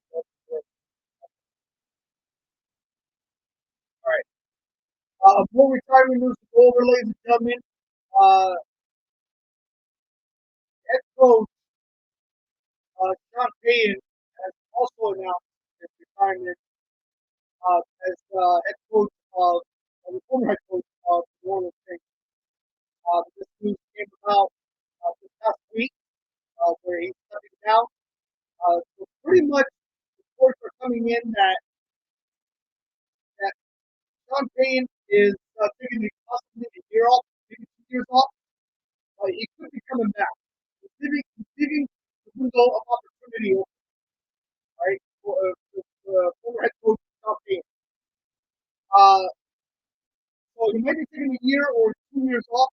He might be taking the window of opportunity of coming back to continue head coaching in the NFL. But according to reports, Sean Payne wants to pursue live TV, or broadcasting. So that's why he's looking at what to do according to the analysis reports coming in, according to research. That's what Sean Payne is looking to do as he steps down from his head coach position. Well, ladies and gentlemen, Sean Payne left a great resume. He has four Super Bowl titles. He was recognized for Coach of the Year one time. He had 152 regular season wins, 63.1 regular season win percentage, and he had 9-10 win plus seasons. That's his resume. Sean Payne. So awesome stuff by Sean Payne, and it's incredible. I think the ending is 16, 17-year head coaching from the National Football Team. So, he's given the opportunity open. Again, he's on he still has 3 years left in his contract. So that's the possibility he might come back. The question now is when. When will he continue head coaching? So he's going to get all out there.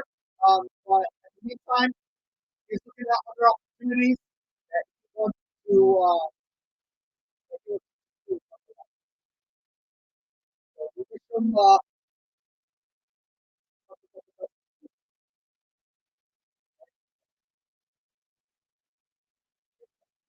right, ladies and gentlemen. Now,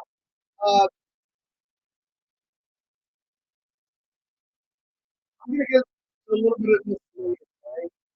Regarding the Chiefs case and we'll talk about that. But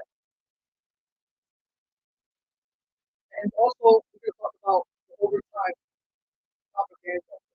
Now, a lot of reports are coming in that fans around the world of sports they want the overtime rules to change.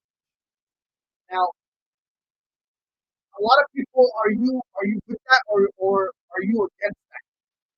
Like, hear me out, folks. Like, if you believe that the NFL should take the next approach in changing overtime, you know, where pretty much each team deserves a possession. And then if the team does not score, game's over. I mean, with the current overtime rules, ladies and gentlemen, this is what the current overtime rules look like. Right now,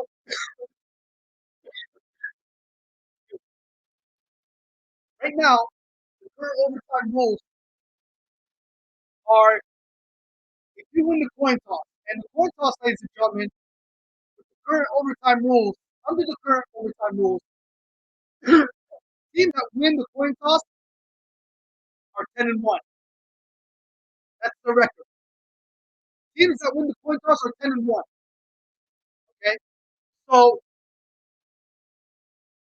current overtime rules are if you win the coin toss and you go down the field and you score a field goal, the other team gets the ball.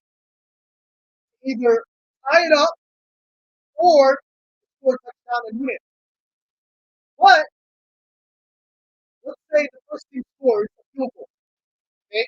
Let's say, for example, hold up to score a field goal in overtime and the score is 23, 25, no, 24, no, 27 to 24. Hold up Eagles. Okay? Hold up Eagles are up 27 to 24 in overtime against the Dallas Cowboys. The Dallas Cowboys get the ball back. I don't get the ball back because the Philadelphia Eagles only scored a field goal, they did not score a touchdown. overtime rules, if you score a touchdown, the game is over. So, how do you feel about the overtime rules? About the current overtime? Or do you feel like the NFL not only should they keep the field goal rule, but they should change the touchdown rule? Like, if a team gets the ball and they win the coin toss and they score a touchdown, the other team should get a possession. And if they don't score a touchdown or kick a field goal, the game is over. I mean, do you feel like the NFL should go ahead and dress that? Should they go with that approach? Because currently the overtime rules are, like I said, if you win the coin toss and score a field goal, the other team gets the ball. If the other team scores a touchdown, yeah, game's over. But if Dallas Cowboys kick a field goal, the game is tied 27-27. Now it goes to Southern net. So that means that if nobody scores, the game is tied in overtime, 27-27, 27-27, you go to second overtime. That's how it is. Until you get a winner and the game is over. So, I mean, do you feel like the NFL should stay with that rule, or should they really make an adjustment and go with the new overtime rule where if a team wins the coin toss, they should get possession to possibly answer back if the first team that wins the coin toss takes it down the field and scores a touchdown. I feel like that's what happens. I mean, just to make it fair, though. I feel like the NFL should go with the overtime rule. So, we shall see how that how's that going to answer. That's the thing. Uh, so we see how that's going to be addressed. I'm looking forward to all season and see how what the NFL come up with. Like that. I mean, that makes it always really some people are against the overtime rule. They like the way the overtime rule is laid out. And a lot of people make their voice heard saying they like the way the overtime rule is now. I think, but then after witnessing what we witnessed against the Chiefs in the Buffalo Bills game, a lot of people are making their voice heard and saying that whether it's field goal or touchdown. So again, we already know the field goal rule. If you score a field goal, the other team gets possession. Like with the touchdown rule, if you score a touchdown after winning the coin toss and you score a touchdown, the game's over. But they need to take that rule and you know hopefully the other team gets possession. We shall wait and see. So wait and see what the NFL is going to do regarding that situation. With that being said, though, that is uh,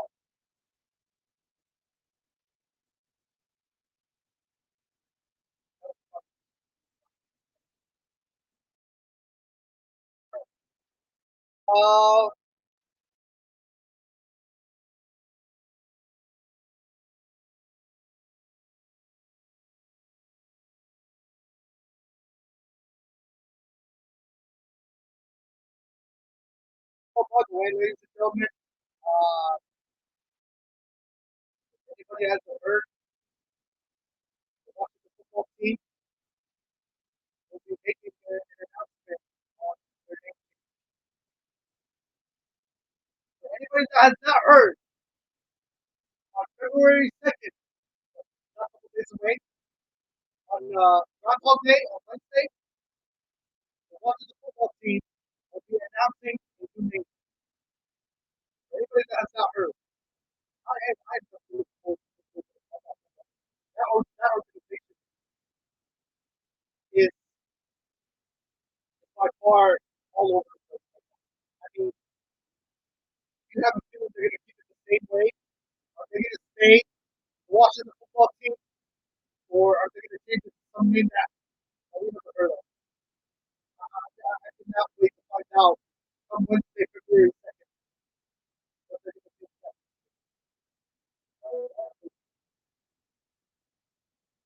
I really cannot wait to find out what they're going to do next. All right. So that's February 2nd for you. All right. Let's,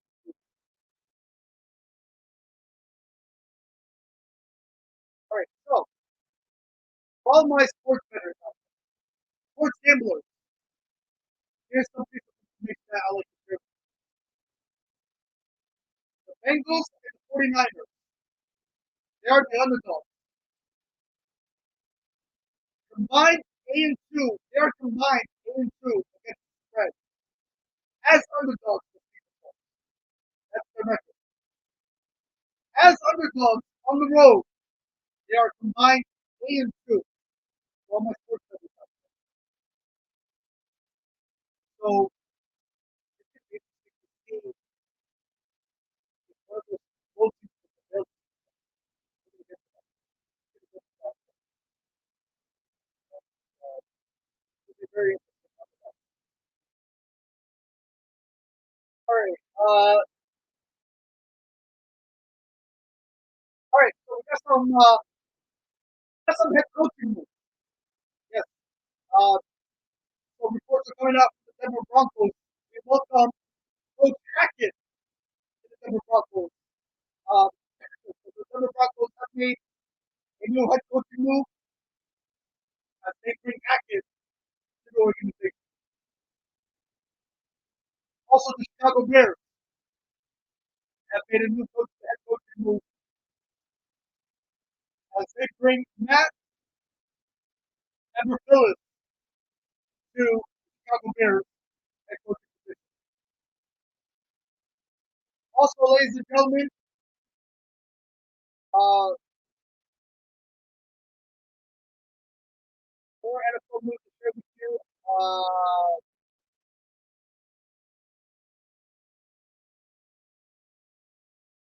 More NFL news to share with you folks. Uh,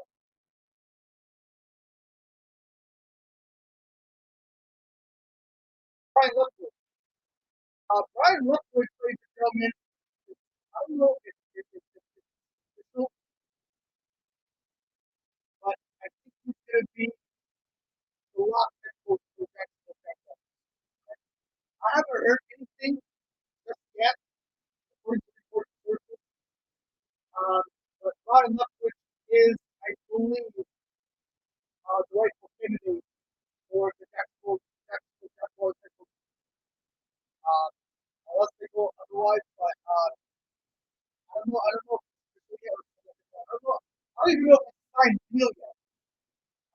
But the ramifications and the agreement is that Brian Leftwich is going to be the right candidate for Jacksonville Jaguars head coach.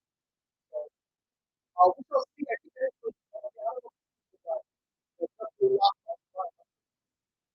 Head coach on.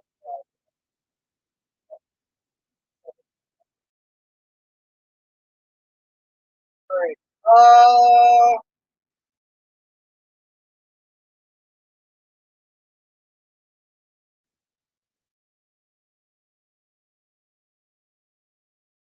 All right. Also, ladies and gentlemen, if anybody uh, anybody does not know who Jeff Fisher, ladies and gentlemen, he's a former head coach. He's a coach in the NFL. Uh, and Jeff Fisher now, I think he's coach like, under I believe so. Uh, Jeff Fisher, ladies and gentlemen, I think he's head coach of Tennessee Titans with God rest his soul. Steve McNair was the quarterback. Uh,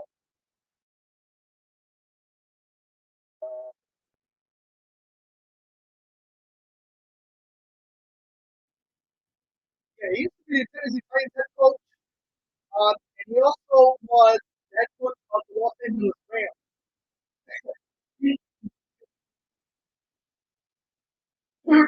So I believe Jeff Fisher, ladies and gentlemen, when he used to be a former head coach of the Los Angeles Rams. He used to be head coach of the Los Angeles Rams back in 2002 until the year 2016. So, no, excuse me, 2012. He was the Los Angeles Rams head coach from the year 2012 until the year 2016. And then he was the Tennessee Titans head coach from the year 1994 until the year 2010. Yeah. So, former head coach Jeff Fisher, he has been named head coach of the Michigan Panthers USFL football team. So congratulations to Jeff Fisher. He's back. And we're doing the best for the Michigan Panthers. Awesome, awesome stuff.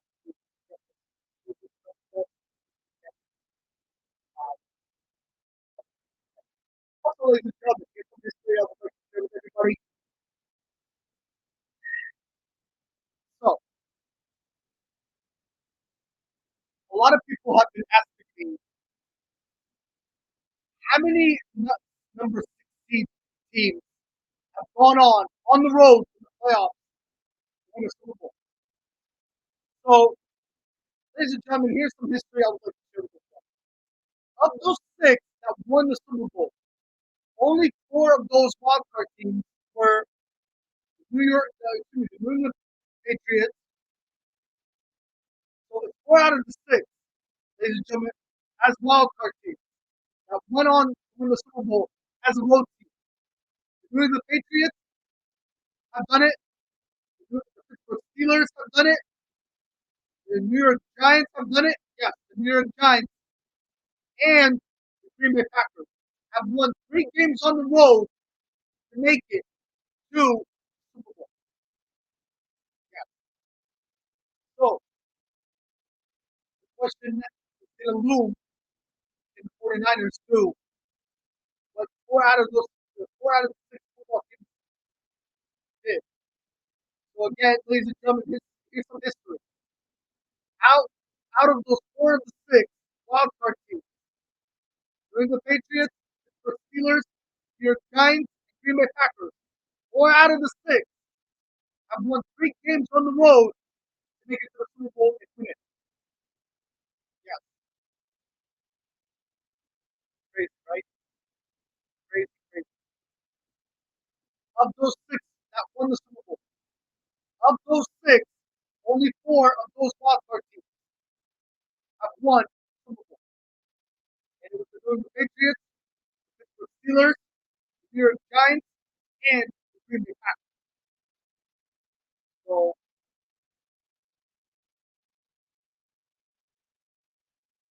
we're not sure. We're not sure. All right.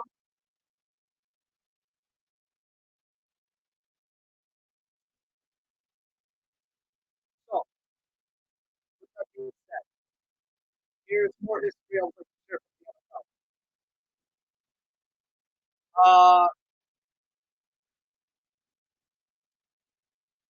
Joey Burrow, ladies and gentlemen, of the Cincinnati Bengals. In his last five starts, he has a 75.3 completion percentage, 344 passing yards per game, and he has 10 touchdowns and one interception. Five straight wins in his last five starts. That is awesome. That is awesome. Also, here's your most slot receiving yards, including playoffs. The most receiving yards. Cooper Cup, currently leading 1,556 yards. Mark Andrews, 868. Christian Kirk, 809. Tyler Boyd, 791. And Tyreek Hill, 745. Your most slot receiving yards. Early. Uh, Also, ladies and gentlemen, more NFL news to share with you regarding the head coaching position.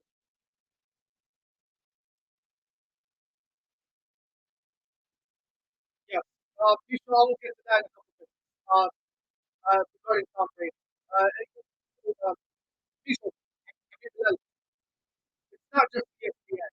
All right. And this is not the sports injury fault. All right. It's going around. It's going around that Tom Brady's account has been deleted. Okay. Again, myself included. All right. I blame myself too because I didn't do my homework and research. All right. Because, again, all of us in the sports world yesterday, we believe Adam Schefter. All right. We believe Adam Schefter. Adam Schefter is the one who brought this noise throughout the internet, throughout the whole social media part. That Tom Brady retired. I'm gonna address that. But I mean, I'm in no great position to, uh, you're not hearing me very well.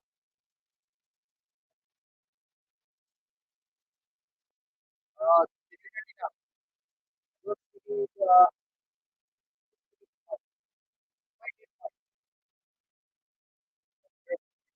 I'll be right back. Let me get a mic.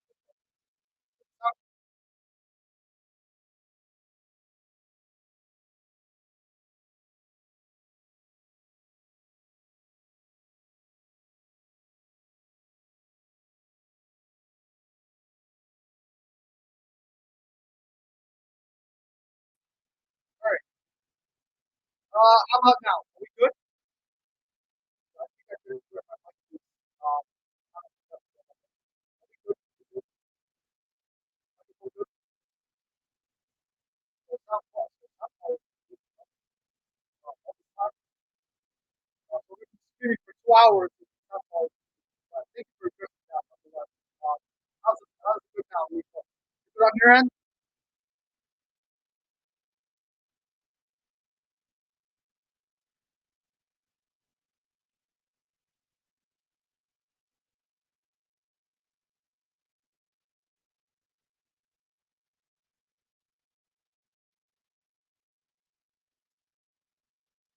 How's the mic good?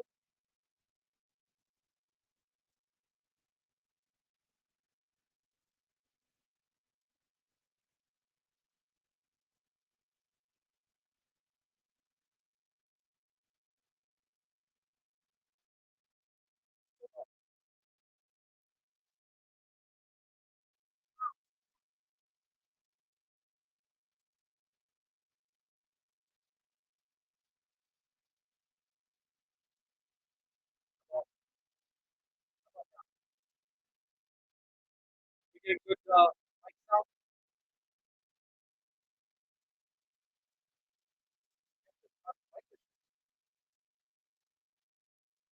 Oh, boy.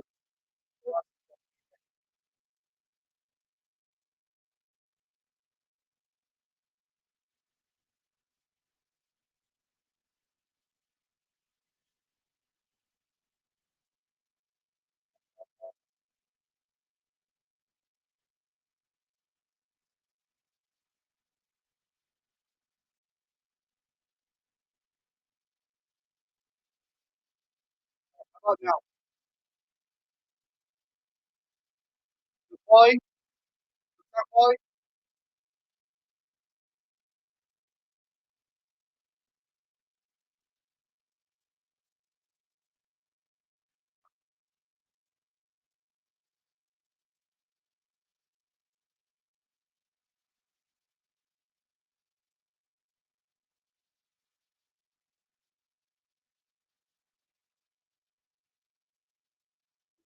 All right. I guess we're gonna have to fix that. Yeah, we're gonna have to fix it.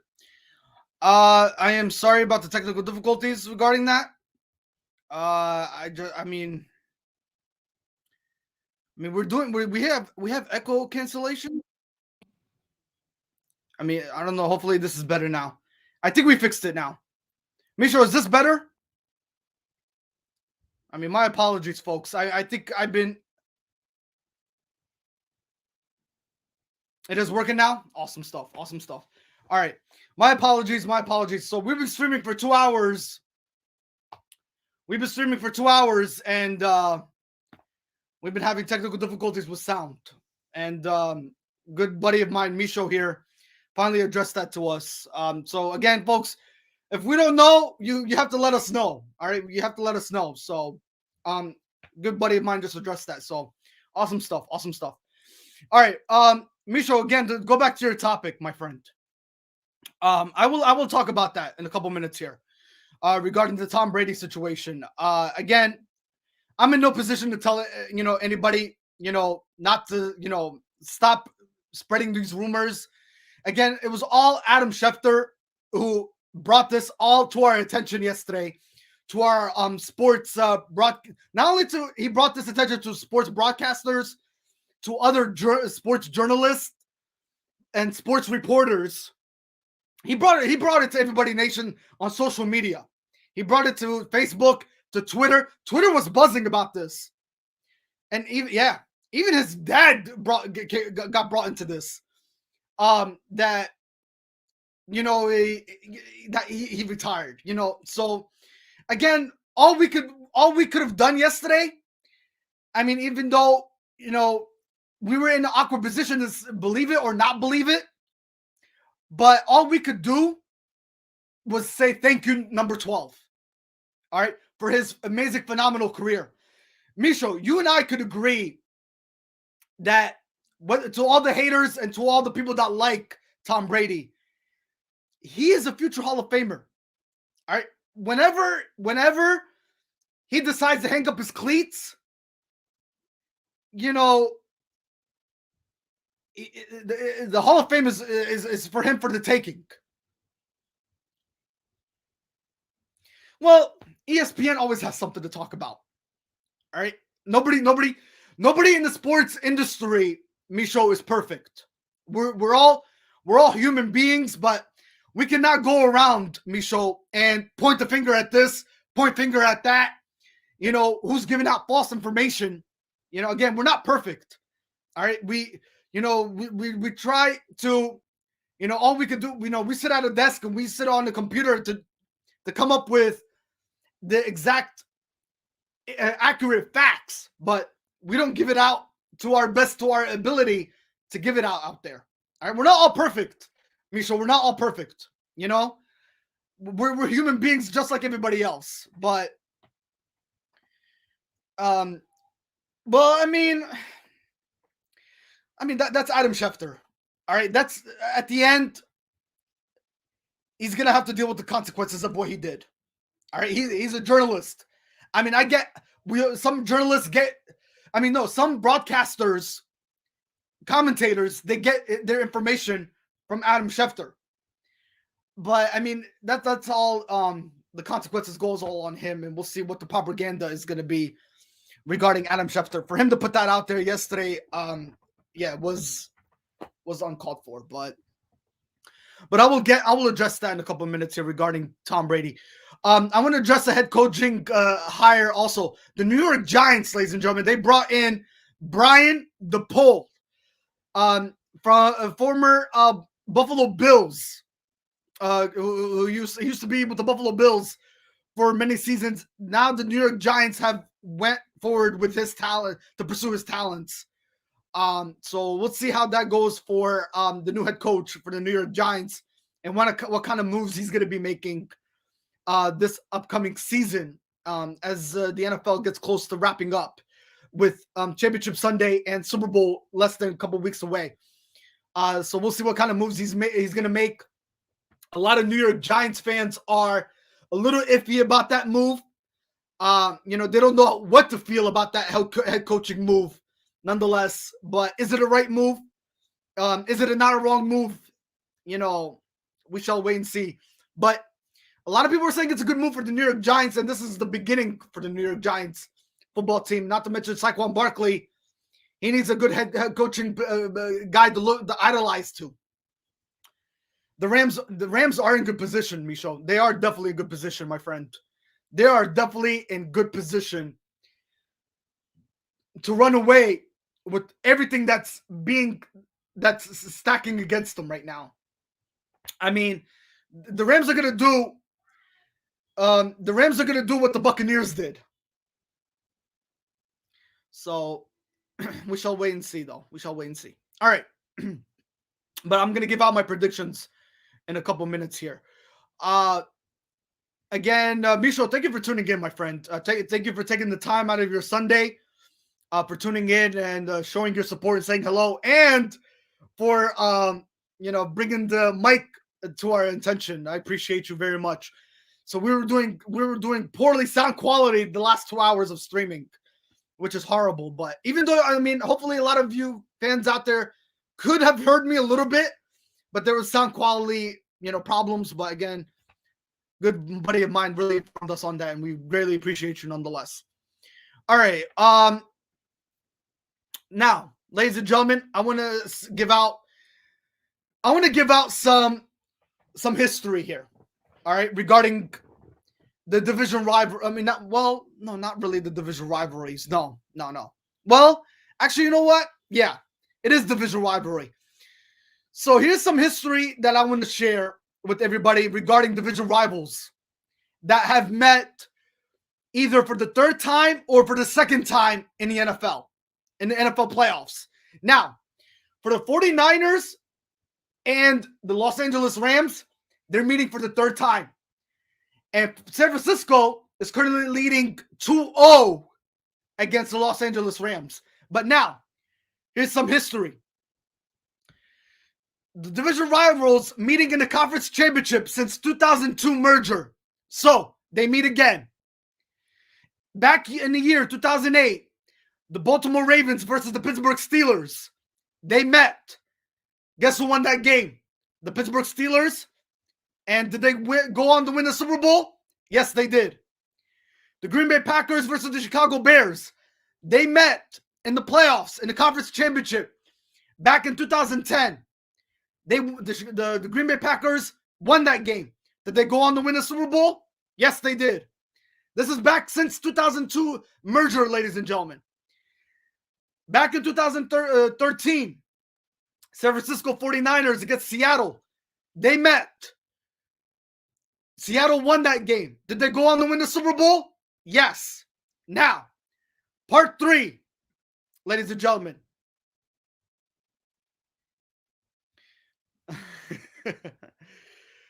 Part 3.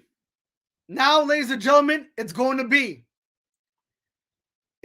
be San Francisco 49ers versus the Los Angeles Rams. Part 3. So, can the 49ers, the question is, can the 49ers do what the Seattle Seahawks did? What the what the Green Bay Packers did? And what the Pittsburgh Steelers did? What the Pittsburgh Steelers did in 2008? What the Green Bay Packers did in 2010? What the Seattle Seahawks did in 2013. So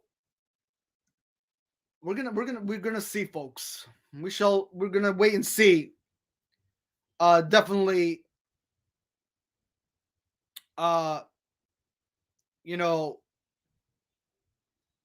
If the 49ers could do it, but I'm gonna get a little bit to that game, and I'm gonna give out my prediction for that game, and we'll go from there. That's all I could say. Jimmy G is the 49ers week. He might cost them the game today. Yeah. And not to mention, bring up Jimmy G. My question in the back of my mind, Micho, is, can Kyle Shanahan afford to keep Jimmy G and Trey Lance going into the offseason? That's the question in the back of my mind. I mean, again, what is Kyle Shanahan going to do with 2 quarterbacks? I mean, and the other question looms Micho, is it too early to pass the torch to Trey Lance? You know, I mean, Jimmy Garoppolo is the leader in that locker room. And is it too early, too soon to get rid of him? You know, so there's a lot of propaganda in that locker room for the 49ers right now that's going on. I give credit to this 49ers football team, how far they come, how far they come this season. But I go back and I think to myself, how did this 49ers, who finished 10-7 on the season, you know, how did they really make it when they went up against great football teams during the regular season and they lost to some of those great football teams? Not to mention they lost to the Indianapolis Colts, who did not make the playoffs, and they were still a great football team nonetheless, behind Carson Wentz. Well, you know what, Micho? That's their only chance. That's their only chance, is that running game. And the running game, Micho, is what helped the 49ers get to where they are right now. And thanks to Deebo Samuel. We cannot forget about Deebo. We cannot forget about Deebo. We cannot forget about Deebo Samuel. Micho, we cannot forget about him. That guy is all over the field. Not only is he playing the wide receiver position, but he's also playing the running back position in the backfield. So the 49ers are going to rely on Deebo. They're going to rely on Deebo Samuel. He's a beast. I like Deebo. I like Deebo. The way he brings to the table, it is great stuff for Deebo. And hopefully the 49ers in the offseason, they give an extension to Deebo. I mean, Deebo deserves it, man. He deserves it, and he deserves to stay around with the 49ers. No ifs, ands, or buts about it. I mean, Deebo is just outstanding player. Outstanding player. Hopefully he gets an award, you know, once the NFL awards go out. I mean, for something. He needs to be recognized for something, the way he's been playing an outstanding football player, athlete, professional athlete that he is this whole season nonetheless. So we shall wait and see, though. We shall wait and see. Folks, more history I want to share with you. Players to win the Heisman and the national title and Super Bowl. Here are some players that need to be recognized. Marcus Allen. He won the Super Bowl, 1978 national champion, and 1981 Heisman. Also, Reggie Bush. He won the Super Bowl. He was also a 2003, 2004 national champion, and he was also a 2005 Heisman winner. Tony Dorsett. He won the Super Bowl for the Dallas Cowboys. He was the 1976 national champion and 1976 winner. Also, Charles Woodson. Excuse me.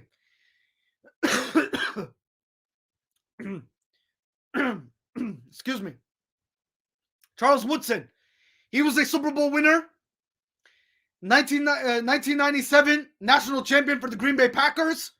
Well, Charles Woodson was the Super Bowl winner for the Green Bay Packers, but he was a 1997 national champion for the Michigan Wolverines, and he was also a 1997 Heisman winner for the Michigan Wolverines. So, ladies and gentlemen, that question now, can Joey Burrow do, out of all those names, what Joey Burrow is capable of doing? You know, Joey Burrow, he won a national champion. You know, he was a Heisman winner. So, can Joey Burrow do what Marcus Allen did for the Raiders? He was a 1978 national champion, a 1981 Heisman, and a Super Bowl winner for the Raiders. Reggie Bush was a winner, Super Bowl winner for the New Orleans Saints. He was a 2003, 2004 national champion for the USC Trojans, and he was a 2005 Heisman winner. And Tony Dorsett was a Super Bowl winner for the Dallas Cowboys and 1976 national champion and 1976 Heisman winner for the Pittsburgh Panthers. And Charles Woodson, he was a 1997 national champion and 1997 Heisman winner for the Michigan Wolverines and Super Bowl winner for the Green Bay Packers. Chase from the Bengals is the best receiver left in the playoffs.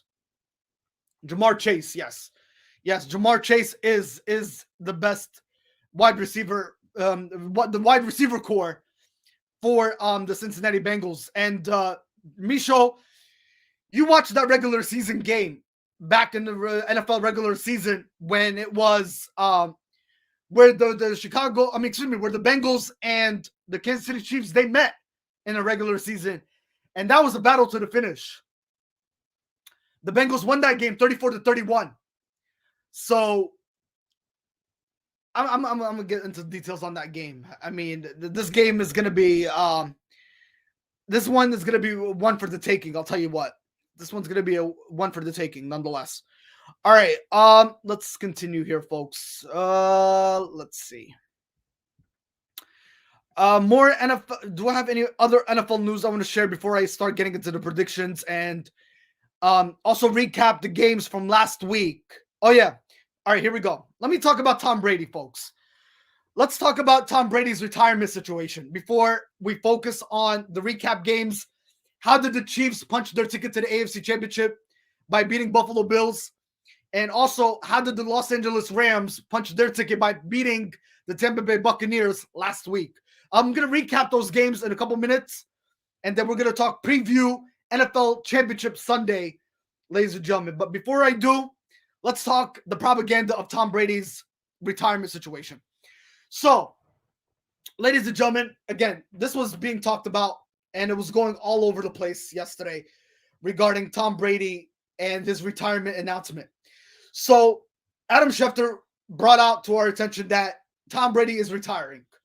He's calling it a career. That's it. It's over and done with. But ladies and gentlemen, the problem is, and I did not see this. I did not see this until, yes, the overtime rules must change. Yes, they must change.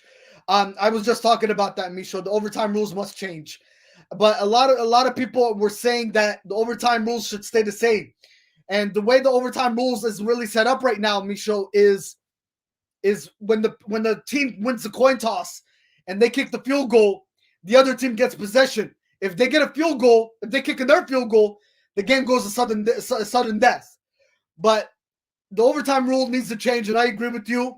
If the team wins the coin toss and they score a touchdown, the other team needs to score a touchdown as well. They need to get possession of the ball and not just sit on the sideline and watch the team that did win the coin toss to take it downfield and win the game, and the other team not get full possession, which is not fair to the other football teams. So hopefully the NFL addresses that in the offseason nonetheless. But I want to talk about Tom Brady again and go back to his retirement situation. So again, Tom Brady, folks, we did not hear from Tom Brady himself that he was going to announce his retirement. Okay, that was the biggest problem. All right, we did not hear it out of the GOAT's mouth, the greatest quarterback of all time, that he was announcing to hang it up and call it a career. All we heard it from was Adam Schefter, and I would like to know where Adam Schefter got his sources from. Where did he hear it? Why was it being spread around? And also, who leaked into Tom Brady's accounts? You know, Twitter was buzzing, folks. Twitter was buzzing, going into Tom Brady's accounts and announcing to the whole world that Tom Brady is calling it a career. It's done. It's over and done with. He's decided, and it's all about, it's all about his family. They want him to retire, and he wants to, call it quits. But folks, his dad, his father, and other reliable sources that came about just started mentioning, and not to mention Bruce Arians, the head coach of the Tampa Bay Buccaneers. He let it be known that Tom Brady has not come to terms with us, has not announced his retirement plans to the organization, that he has decided to call it a career. There was no phone call. There was no sitting down in a meeting to discuss what Tom Brady's plans are. So they did this all behind Tom Brady's back without Tom Brady even noticing, until Tom Brady went online and started saying, "Oh my God, why is my name all over the internet? Why is my name buzzing all over the place when I haven't even said anything yet or announced anything yet? So, you know, it really did bother Tom Brady a lot yesterday, folks. It really did. Yeah, they took that news from and ran with without confirming the news. You're absolutely right. You're absolutely right, Michel. I mean, you could not have said it any better, my friend. They took it with other media outlets. They ran. I mean, including myself. I take the blame too, Michel. I'm a podcast producer myself. All right, I do my research and I do my homework, but I'm gonna blame myself for this, and I am also in the wrongdoing because I did not I didn't do my valuable homework yesterday either. I just went with Adam Schefter and what he said. So a lot of other media outlets, they took the news from Schefter and they ran with it without confirming the news, and I did the same thing, and that's my apologies too. And again, my sports marketer, he rushed into things as well. He reached out to me via email. He reached out to me by email saying, you know what, Tom Brady has announced his retirement according to Adam Schefter, and I'm like, what? And yesterday, I was out yesterday after the snowstorm was over. I was out. I was getting Chinese food, and I was putting gas in my car. And I get a notification from my sports marketer, and he's like, Adam Schefter is announcing his retirement. And Adam Schefter has announced that Tom Brady is announcing his retirement. And I'm like, you got to be kidding me. Tom Brady announced his retirement. I mean, I know reports were coming around that he plans on announcing his retirement, and nothing is in 100% confirmed yet. But all of a sudden, I look at my phone and I go on Twitter and I see other outlets mentioning that according to Adam Schefter, Tom Brady retired. So all I had to go with is what other media outlets went and said. So that's my fault too. So again, ladies and gentlemen, Tom Brady has not retired. All right, that's officially confirmed. He has yet to decide when.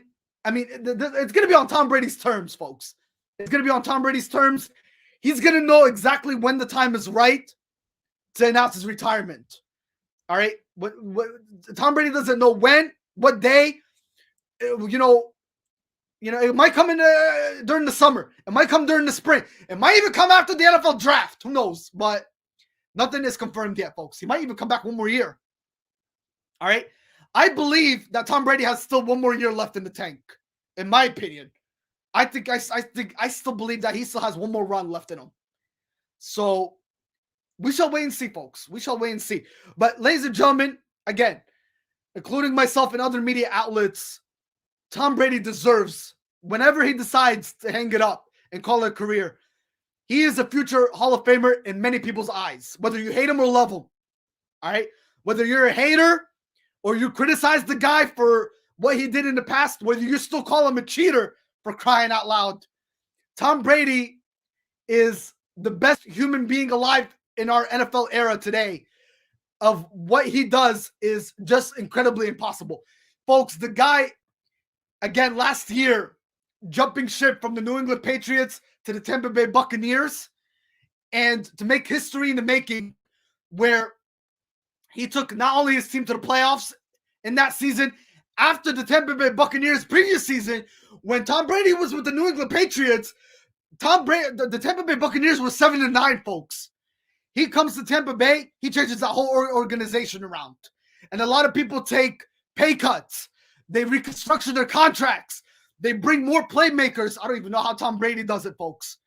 All right? I don't even know how Tom Brady does it. But he brought a lot of playmakers. He brought Leonard Fournette from the Jacksonville Jaguars. He brought Antonio Brown. Folks, what Tom Brady does, Tom Brady delivers. And they did it in great. They brought Mike Evans. They brought Rob Gronkowski. Ladies and gentlemen, again, it's all about reconstruction contracts, coming to agreements, and bringing playmakers from the NFL draft. That's what it's all about, folks, is when you bring fresh meat to the table. And when you're a team leader in that locker room, You're an inspiration to that locker room, and you're gonna, make yourself known of how valuable quarterback that you are to that locker room and what you bring to that locker room to bring a championship team to your organization. And Tom Brady and Bruce Arians did that. And not to mention, Brian Leftwich and Todd Bowles also did that. Talk about a great staff, a great coaching staff that the Tampa Bay Buccaneers built. But ladies and gentlemen, look at that run. Look at that run. I mean, they finished great in the regular season last year. And Tom Brady, ladies and gentlemen, Tampa Bay Buccaneers were a wild card team.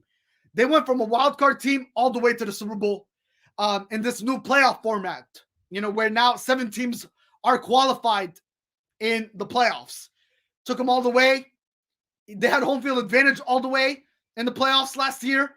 And ladies and gentlemen, they went on to represent and play in their home Super Bowl, and they won it, folks.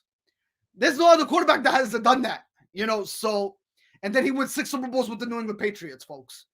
This guy, I mean, and they still call him a cheater, and they still call him the guy who airflated his balls, to beat the Indianapolis Colts. Yeah, still, until this day, ladies and gentlemen, until this day, a lot of people are still accusing Tom Brady for airflating his balls to beat the Indianapolis Colts. Again, where's the true facts behind that? I mean, this is all, just accusing the guy, because you hate him. You hate him for what he's capable of as a quarterback. So, again, ladies and gentlemen, I want to speak about his resume. His resume speaks for itself. They did bring it up to our attention yesterday with the fake false news, nonetheless. But ladies and gentlemen, he's the greatest GOAT of all time. He's a career touchdown passing leader, a career passing yards and leader as well. Tom Brady is a 7-time Super Bowl winner, 3-time MVP. And then, ladies and gentlemen, there's more resumes that you could talk about this guy that has not been talked about. 7-time Super Bowl champion, 5-time Super Bowl MVP, 3-time MVP in the regular season, 2-time Offensive Player of the Year, 3-time First Team All-Pro, 3-time Second Team All-Pro, 15-time Pro Bowl, 5-time passing touchdown leader, 4-time NFL passing leader, passing yards leader, 2000 and 2010 All-Decade Team, 100th Anniversary All-Time Team, 84,520 passing yards, 624 passing touchdowns, 7,263 completions, 13,049 playoff passing yards, and 86 playoff passing touchdowns, an all-time leader in all that list that Tom Brady has not done. Again, folks, this guy is just truly, truly tremendous. This guy deserves to, definitely deserves to put so much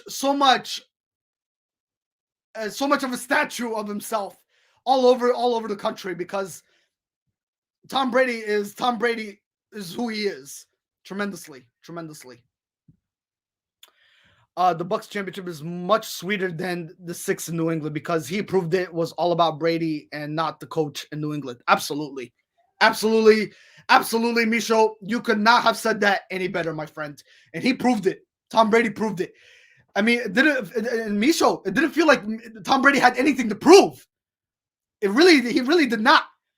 He did not have anything to prove. Nobody told Tom Brady, "Oh, leave New England and jump over to the Tampa Bay." Tom Brady just wanted to prove that I am the greatest guy of all time, and no matter where I go, I'm gonna win a Super Bowl for that organization. That's what Tom Brady had his mindset set in stone on. And you have said that perfectly. It is much sweeter than his 6 championships in New England. I cannot disagree with you more. He proved it, and he did not need a new coach to, that he had with Bill Belichick in New England. All right. Again, it was all about the Tom Brady show in Tampa Bay. All right. It felt like, ladies and gentlemen, Tom Brady was taking over Bruce Arians' job more than Bruce Arians was taking over his job of what a head coach is supposed to do. So it felt like Bruce Arians had a partner. So Tom Brady was like almost, not only was he a quarterback on the field, but he was also an assistant coach, if you want to label him as that. But Tom Brady, man, I believe Tom Brady, if he ever does call it a career in the NFL, I hope he decides to be a head coach in the NFL, because what a great valuable asset for Tom Brady to be a head coach candidate for any football team that is looking for a head coach. But again, Tom Brady, he did let the sources and reports know that I don't want to be this head coaching guy for the NFL because it's too much of a headache for me. It's too much of a hassle for me. So I am okay with who I am, and I'm okay with being a quarterback and taking teams to Super Bowls, no matter how many years or decades it might be. As long as I am in the NFL, no matter where I land, I'm going to take this team to a Super Bowl, and I'm going to continue winning Super Bowls. And that's what Tom Brady is all about. You know, if Tom Brady, again, if he has any more years left in his tank, and if he wants to go pursue other teams, wherever Tom Brady lands, wherever he goes, that team is going to be destined to win a Super Bowl, because he has so much years left in him. And ladies and gentlemen, it's all about staying healthy and consistent. You know, so again, if you keep your mind right, you know, and you keep your body in shape, you know, you're destined and golden to do anything that's impossible, folks. To make the impossible possible and winning a championship. So you being a championship caliber quarterback, it's already said and done. It's already said and done to what you bring to the table. That's how much of a valuable asset of a quarterback that you are. And you know, your profit and your jersey selling, just continues to keep rising and over the roof. So talk about jersey sales, you know, talk about revenue, talk about profit. How much Tom Brady's jersey selling is still being sold in worldwide of America, folks. A lot of people in this decade that we're in the NFL era that we're in, a lot of people are still buying Tom Brady's jerseys. So again, no matter where he lands, Tom Brady's jerseys are going to be sold off the market. So,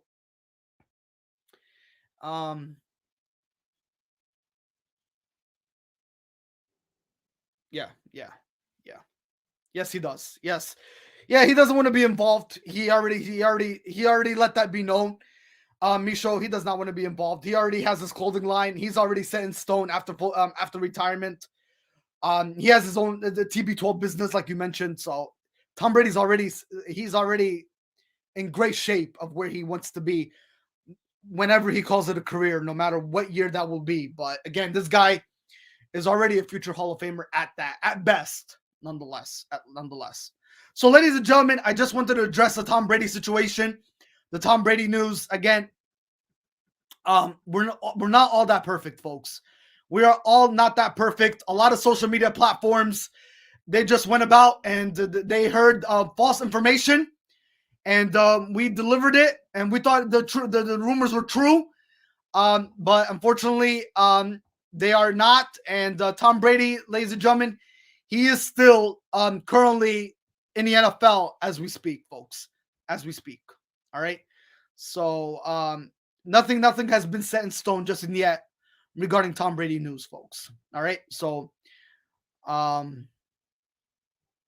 absolutely. His wife is also the GOAT of all GOATs too. So Tom Brady has a great family, Micho. Nonetheless, Tom Brady, he has great wife beside him. And he has great kids. I mean, there's nothing to really mention about Tom Brady other than that Tom Brady is Tom Brady, and he's definitely doing great for himself, and he has definitely a right to be proud of what he accomplished and achieved. And as long as he is in the NFL, Micho, he's going to continue striving for excellence. He's going to continue striving for success, and he's going to continue having that mindset of winning championships no matter where he goes, no matter where he lands. So again, he is what he is. No matter if you love him or hate the guy, or you keep disrespecting him, criticizing him, or you really love him, he lets it be known, and he backs up his words. sometimes Tom Brady backs up his words, even though Tom Brady's not all that perfect, but he is human being, and he does everything to his best of his ability to continue striving for excellence and striving for success. So the quarterback that he is. All right, ladies and gentlemen, let's talk about the 49ers here. Again, the 49ers track record against the Los Angeles Rams. They have beaten the Los Angeles Rams 6 straight times, folks. The 49ers. The 49ers have beaten the Los Angeles Rams 6 straight. 6 straight. Can you believe it? Can you believe it? 6 straight. October 13, 2009, San Francisco beat the Los Angeles Rams 20-17 your final. On December 21st, 2019, the San Francisco 49ers beat the Los Angeles Rams 34-31. On October 18, 2020, the San Francisco 49ers, they beat the Los Angeles Rams 24-16. On November 29, 2020, the San Francisco 49ers beat the Los Angeles Rams 23-20. On November 15, 2021, the San Francisco 49ers, they beat the Los Angeles Rams 31-10. On January 9, 2022, San Francisco 49ers in overtime beat the Los Angeles Rams 27-24. The last time the Los Angeles Rams beat the last time the Los Angeles Rams beat the San Francisco 49ers was back on December 30th, 2018, folks. That is the last time the Los Angeles Rams got a victory against the 49ers. December 30th, 2018, folks. That was the last time. That was the last time. That was the last time, folks, that the Los Angeles Rams beat the San Francisco 49ers. Yes. Back in December 30th, 2018, folks. So, I think we gave so much valuable information that now I think we can start focusing on what needs to be talked about. Also, ladies and gentlemen, there was a birthday this past week. Happy birthday to former Deer Husky, ladies and gentlemen. Former Buffalo Bills wide receiver. Happy birthday to Andre Reed, folks. The guy who was famous for Andre Irving Park in Eastside Allentown. Happy birthday to Andre Reed, folks. And also, ladies and gentlemen, Andre Reed is also known for he's a St. Luke's community ambassador and also NFL Hall of Famer. So again, happy birthday to Andre Reed. He is a former Durham Husky and former Buffalo Bills wide receiver nonetheless. So awesome stuff by Andre Reed. All right. Anything else that I have not addressed before we start moving on to recap how the Kansas City Chiefs punched their ticket last week against the Buffalo Bills, and also how the Los Angeles Rams punched their ticket against the Tampa Bay Buccaneers. Let me see if I have forgotten anything else that I did not address before we move on here, folks. Oh, yeah. One more thing I would like to address, folks. The Cincinnati Bengals are undefeated in conference championship games where it matters. So we're going to get a little bit to that. They're undefeated. They have not lost a conference game. So that was actually brought to my attention yesterday, according to sources and reports, that the Cincinnati Bengals are undefeated in conference championship games.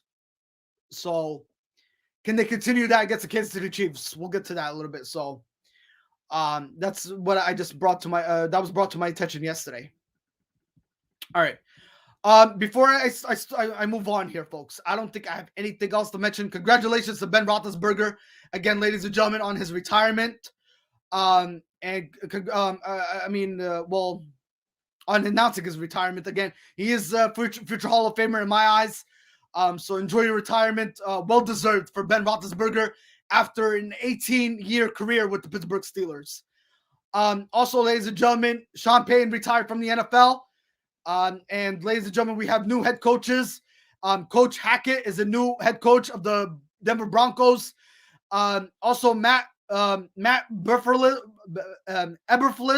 he's the new head coach of the Chicago Bears. And also, ladies and gentlemen, a new head coach for the New York Giants is, ladies and gentlemen, Todd. No, yeah, excuse me. Hold on, excuse me, folks. He goes by the name of Todd. Yes, Brian Brian DeBoll. Excuse me, Brian DeBoll, ladies and gentlemen. He is the new head coach of the New York Giants. And also, ladies and gentlemen, Brian Leftwich. He is also the new head coach. Possibly. I haven't heard anything yet, but he is definitely 100% going to be the new head coach for the Jacksonville Jaguars to take over their interim head coach and to take over Urban Meyer, who lost his job during the season. All right, ladies and gentlemen, here we go. Let's recap championship last week's games, championship Sunday, your divisional round. How did the Chiefs punch their ticket to the AFC Championship? Well, ladies and gentlemen, what a game. I'll tell you what a game, battle to the finish, and that AFC divisional game last week where the Kansas City Chiefs punched their ticket to the AFC Championship and beating the Buffalo Bills in a heartbreaker. But ladies and gentlemen, I have the utmost respect for the Buffalo Bills organization. All right. I do not take anything away from the Buffalo Bills on a tremendous season that they had. All right. A lot of Buffalo Bills are still trying to overcome that heartbreaking loss. And but ladies and gentlemen, I gotta speak facts. And I gotta speak where the stacks are on deck. All right. I am not saying anything negativity about this football team. That's not what I'm here for. All right. This team, I have the utmost respect for Josh Allen, folks. All right. And for what he does, for what he did to this, for what he's doing to this organization, folks. The one game does not defy a football team. Remind yourself that one game does not defy the whole organization. This team is going to come back stronger and is going to come back better than ever. All right.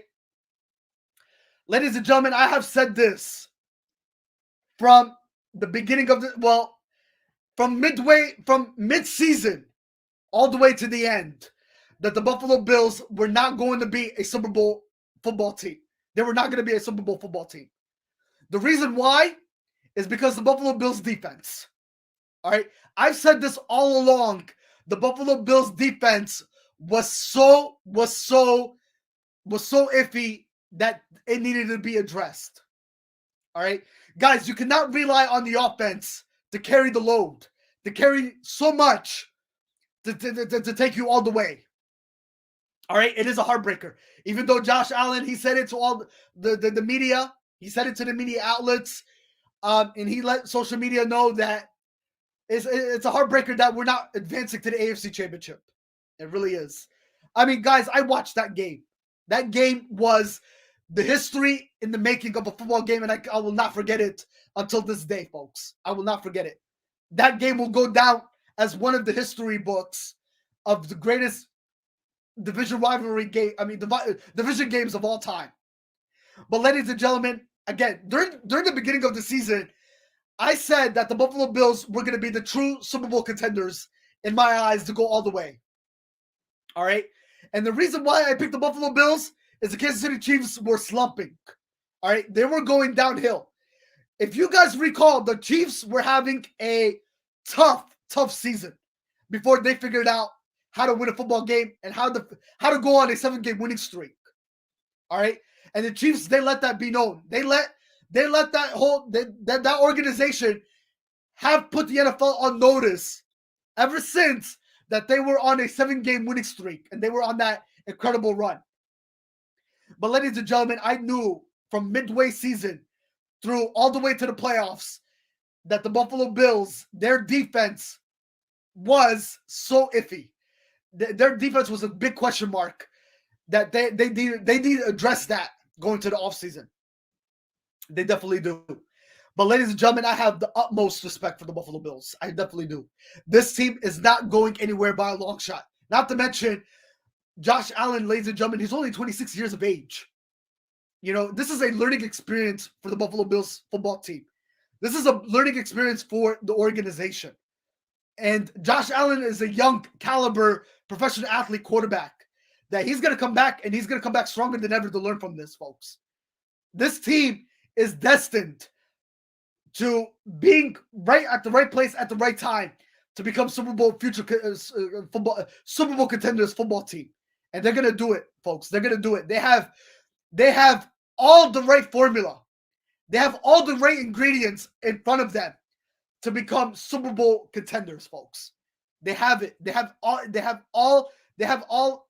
everything right in place. Folks, if the Buffalo Bills, if they bring back all their playmakers who had such a tremendous season, you talk about Gabriel Davis, you talk about Cole Beasley, folks, you talk about Devin Singletary. If they bring all those playmakers back, and not to mention the wide receiver, Stephon Diggs, great season, man. Great season by that wide receiver core. Folks, if they bring all those playmakers back, and also during the offseason, if they address the NFL draft, but if they address that defense, ladies and gentlemen, this Buffalo Bills is going to be unstoppable next season. All right? This Buffalo Bills team is going to be unstoppable. All right? All the NFL teams are going to be put on notice.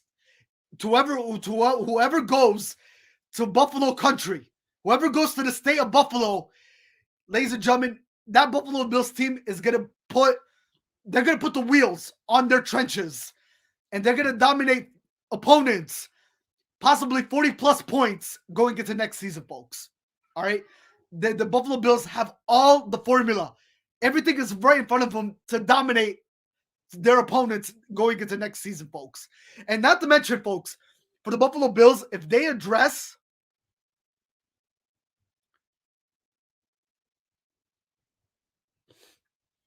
Okay.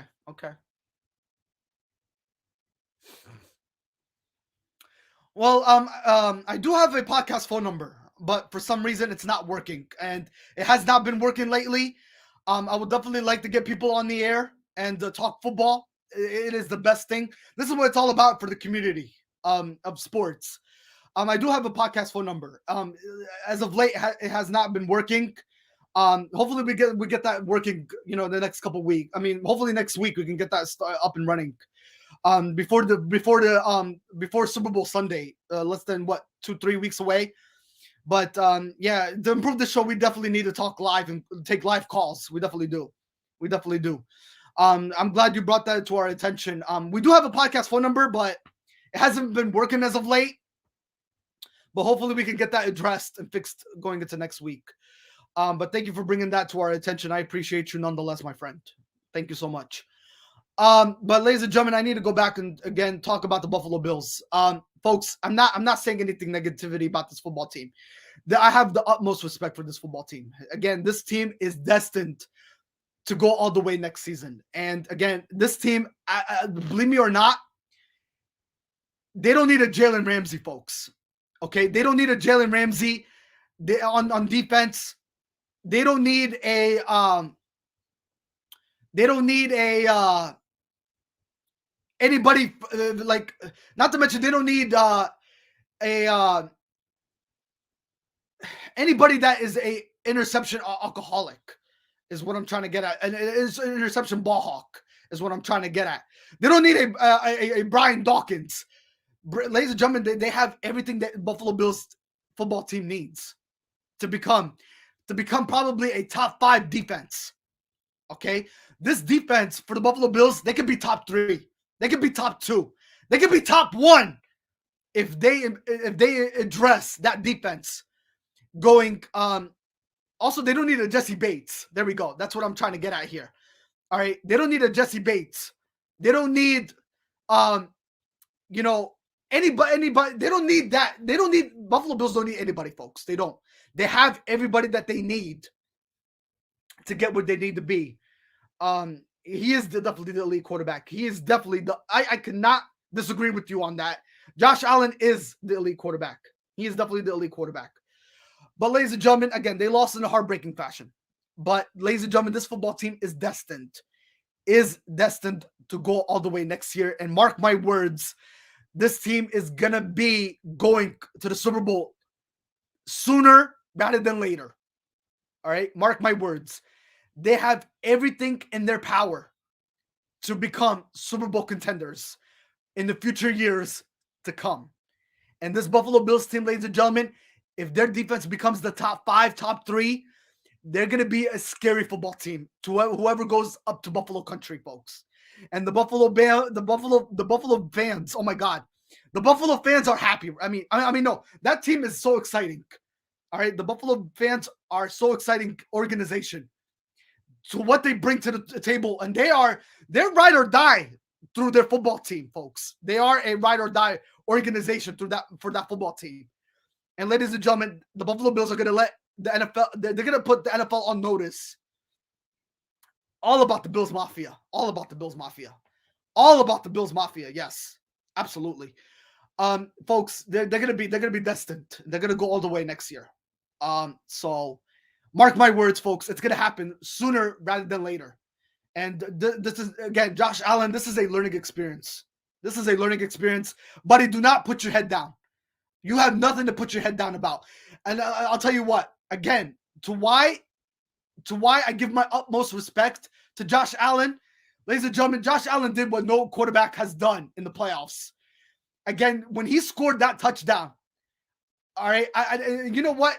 The shocking thing to me is, how could you get something accomplished in 13 seconds?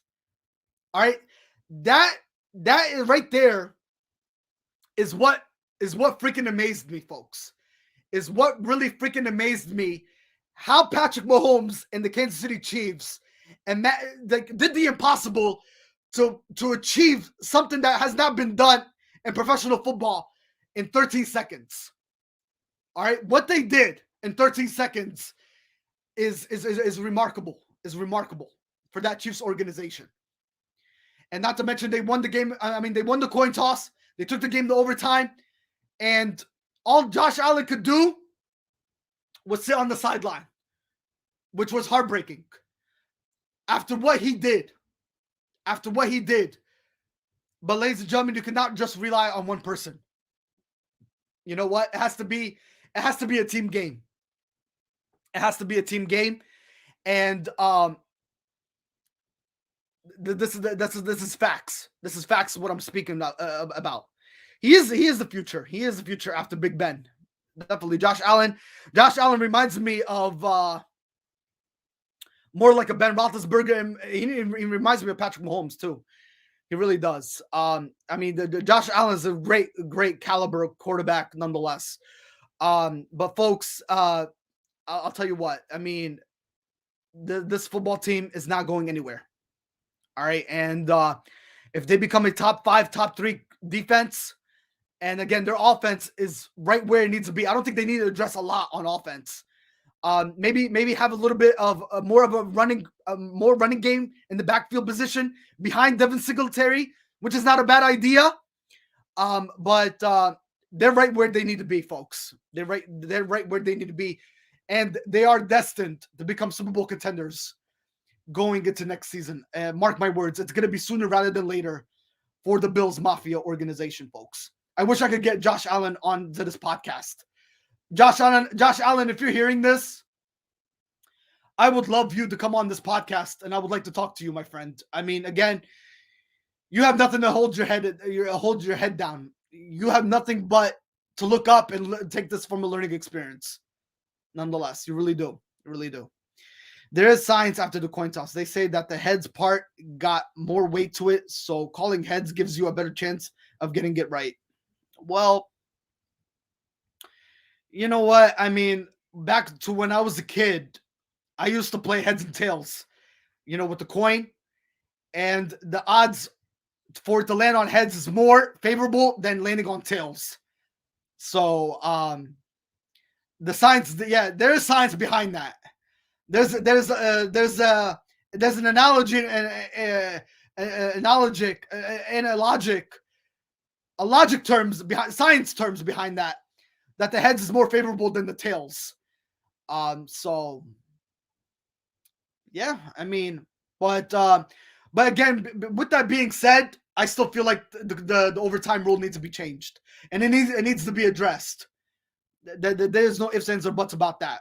I feel like the overtime rule needs to be changed, nonetheless. But ladies and gentlemen, this is how the Kansas City Chiefs punched their ticket to the AFC Championship.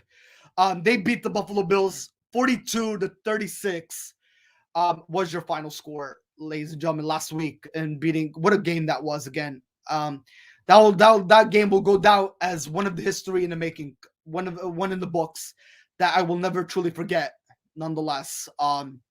And Kansas City did it, and they move on to the AFC Championship against the Cincinnati Bengals. All right, ladies and gentlemen, one more game to go over last week. The Los Angeles Rams and the Tampa Bay Buccaneers. Ladies and gentlemen, Tom Brady did almost what Tom Brady always does, and he almost came back. All right, I mean, we've seen Tom Brady do what he did before. And again, you remember a couple years ago back when the Patriots were down 28-3 against the Atlanta Falcons. And Tom Brady came back from 28-3, and he almost did it. But Tom Brady and the Tampa Bay Buccaneers, their juice ran out of tank. Their gas went on empty, and the Los Angeles Rams prevailed. 27-24, your final score was in that. Actually, it was 30-27, your final score, ladies and gentlemen. 30-27, your final score, and the Los Angeles Rams, they punched their ticket to the NFC Championship against the San Francisco 49ers. So congratulations to the Los Angeles Rams. Yes, thank you. 30-27 was the final score there. Again, ladies and gentlemen, I said this before, and I said this again. I said this last week when I made my predictions. If you guys go back to that podcast that I did last week, and you go back and you rewind what exactly I said, I did pick the Tampa Bay Buccaneers to win that football game, right or wrong. But I did not rule out Matthew Stafford and what he's capable of. Matthew Stafford, ladies and gentlemen, he had to do what needs to be done. And he had to prove himself to exactly what kind of quarterback that he is to help the Rams move on to the NFC Championship. And ladies and gentlemen, Matthew Stafford, he put his name out there. He showed to the whole world what kind of quarterback that he is, what he's capable of to help the Los Angeles Rams beat the Tampa Bay Buccaneers twice. And ladies and gentlemen, he did that in great fashion. And the Rams, ladies and gentlemen, throughout the portion of the 3 quarters into that game, they dominated that football game. It was 27-3, folks. It was 27-3 Los Angeles Rams. Los Angeles Rams. And may I remind you, folks, if they do that today against the 49ers, well, the Los Angeles Rams are going to have a field day against the 49ers if they do that today. But, again, it was 27-3. They almost blew that game, folks. And Tom Brady almost did what Tom Brady has always done in his track record. Come back from behind and help this football team win a football game. Because Tom Brady has been recognized for what he does and truly do as that quarterback elite that he is. But unfortunately, the gas, it went on empty. He came up short, and the Los Angeles Rams, they sent the Tampa Bay Buccaneers home packing early. And it was a shocking event, nonetheless. That it's shocking to me, to be honest with you folks. I did not see this. I did not see it coming. I really did not. I did not see this coming at all. That Tampa Bay was going to go home.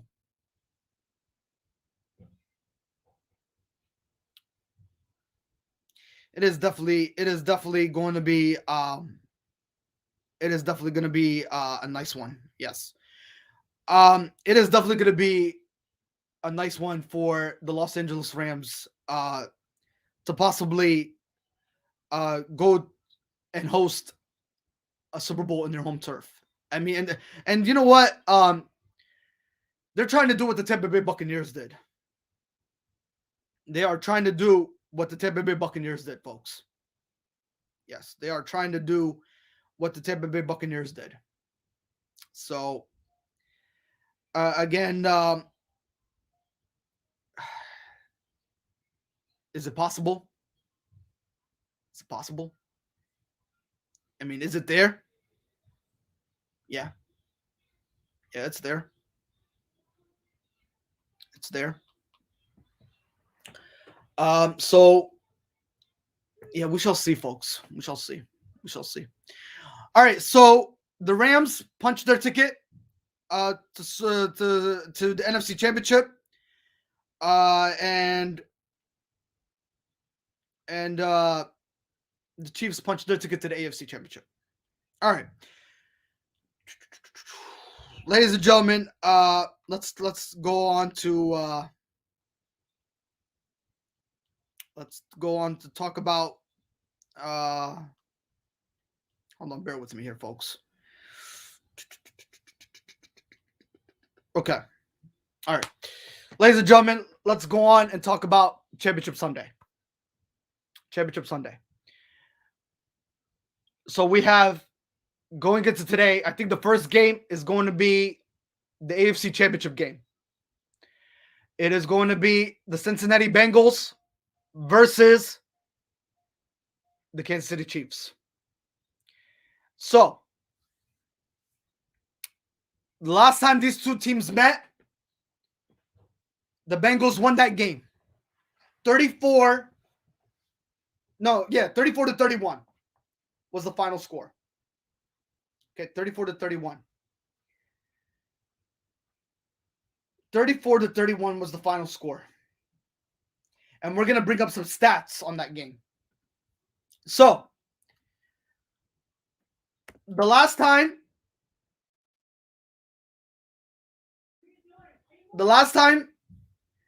again they met, we're going to bring some stats on that game. I was trying to bring up some stats on that game, folks. So I had a little bit of technical difficulties on how to try to bring up that game. But ladies and gentlemen, here is how they're about to play it all out. So last time they played was on January 2nd. Okay? The Bengals beat Kansas City. Actually, this game was at this was actually in Cincinnati, this game. Kansas City Chiefs were on the road. The Bengals beat them 34 to 31. And the Bengals, they improved their record to 10-6, while I believe the Kansas City Chiefs, their 8-game winning streak came to an end. They were 11-4 going into this game, and they lost, and they went 11. Actually, no, were they? No, they were 11-3. They were 11-3 going into this game, and they lost, and they went 11-4. So, or no, were they 11-4 and they went 11-5? I believe so. Okay. So with that being said, they were 11-5 after that loss. They were 11-4 going into this game. They lost. They went 11-5. Cincinnati Bengals, they improved their record to 10-6. Okay? They improved their record to 10-6. All right? And the Bengals, they finished their record, I believe, 10-7, because they lost to the Cleveland Browns on January 9 in Week 17. Okay, they lost on January 9. They lost to the Cleveland Browns 21-16. But on January 2nd, that was week 17. The Bengals improved their record to 10-6. The Kansas City Chiefs, they fell to 11-5. 34 to 31 was your final there. Okay? So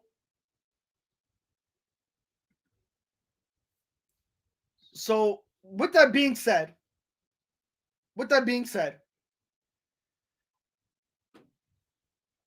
34-31. It was a tight game. All right, folks. It was a tight game. It was a tight game. And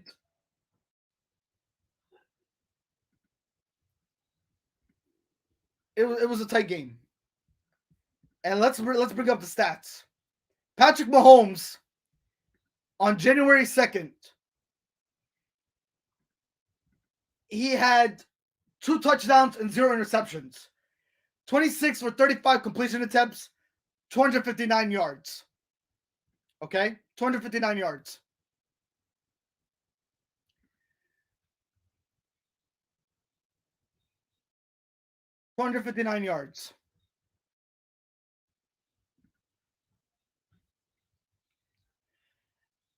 All right.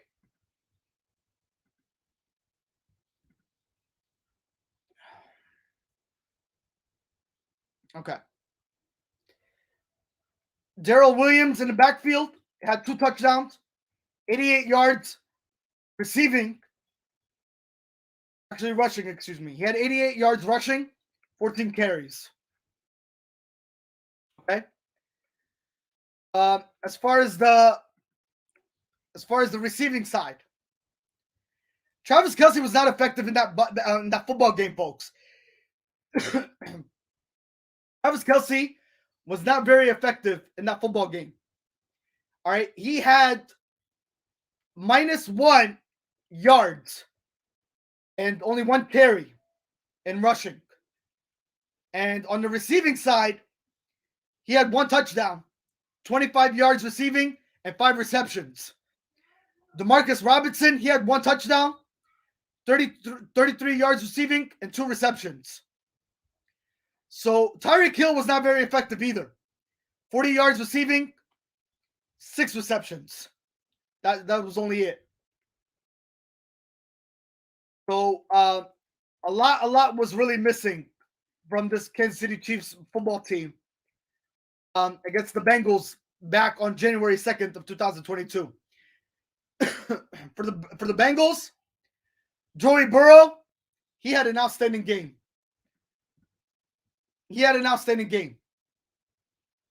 Joey Burrow had 4 touchdowns, 0 interceptions, 446 yards passing,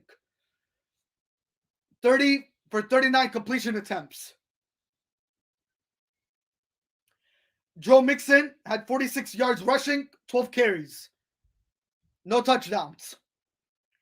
But Jamar Chase, oh my God. Look at the dynamic duo here between Joey Burrow and Jamar Chase. Jamar Chase had 3 touchdowns, 266 receiving yards, and 11 receptions, folks. The highest, Tyler Boyd, he had 1 touchdown, 36 receiving yards, and 4 receptions. Folks, it was all about Joey Burrow and Jamar Chase against that Kansas City Chiefs defense back on January 2nd. And that's how the Bengals, they beat the Kansas City Chiefs 34-31. That's how they beat the Kansas City Chiefs 34-31. Folks, we are now talking about the Kansas City Chiefs versus the Cincinnati Bengals. AFC Championship. So, with that being said,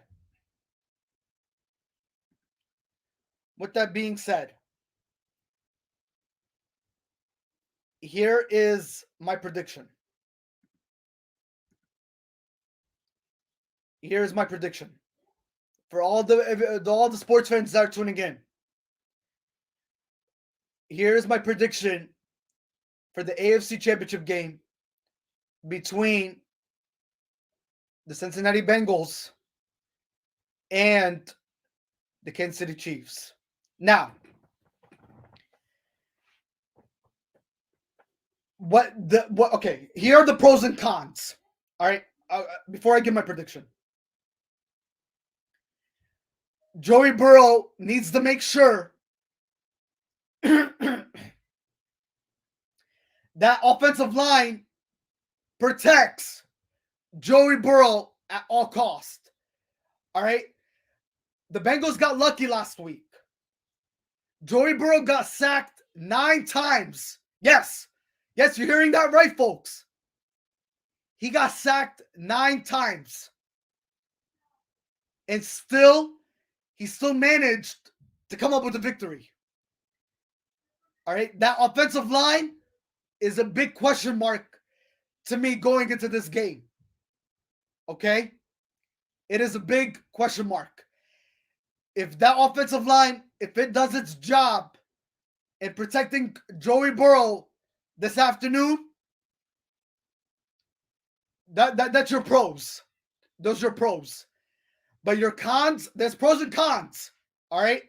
Your cons, if the offensive line does not protect Joey Burrow, and you let Kansas City Chiefs defense do what the Tennessee Titans defense did, Joey Burrow's going to have a field day.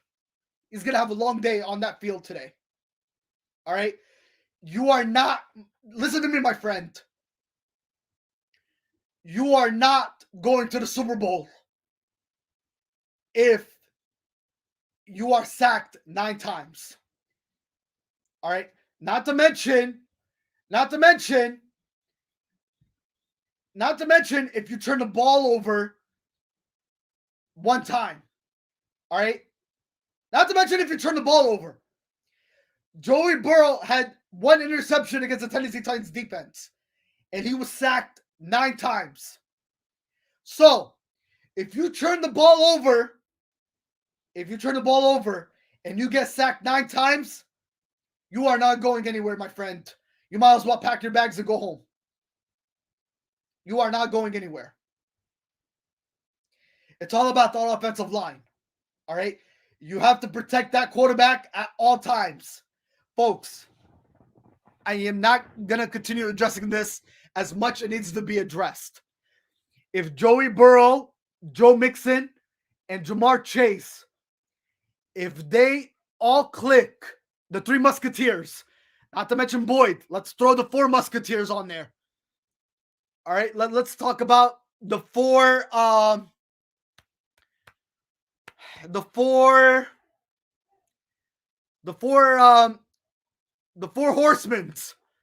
of the WWE. The 4 Headman Horsemen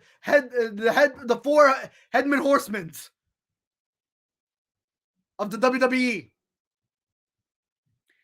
If Tyler Boyd shows up, if Jamar Chase shows up, if Joe Mixon shows up, if Joey Burrow shows up, if the offensive line protects Joey Burrow at all costs, ladies and gentlemen, here's my prediction.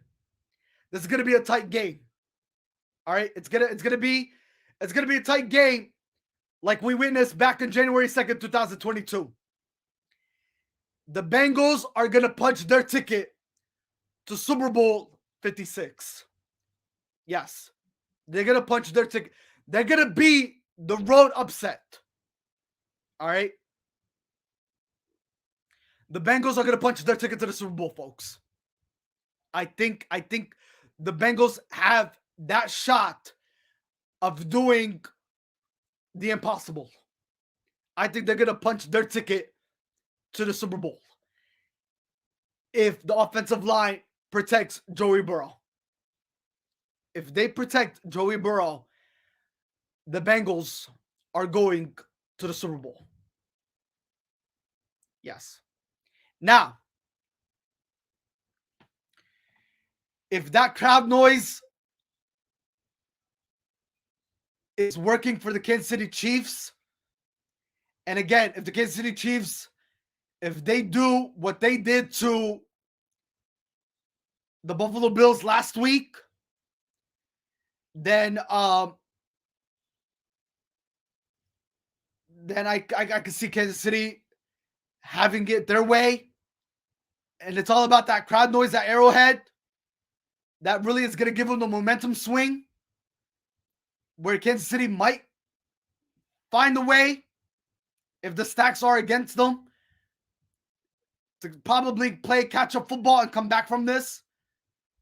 But I like the Bengals. The Bengals just, I feel like the Bengals have so much weapons than the Kansas City Chiefs do. Because the Kansas City Chiefs, folks, they don't have San Antonio Holmes anymore.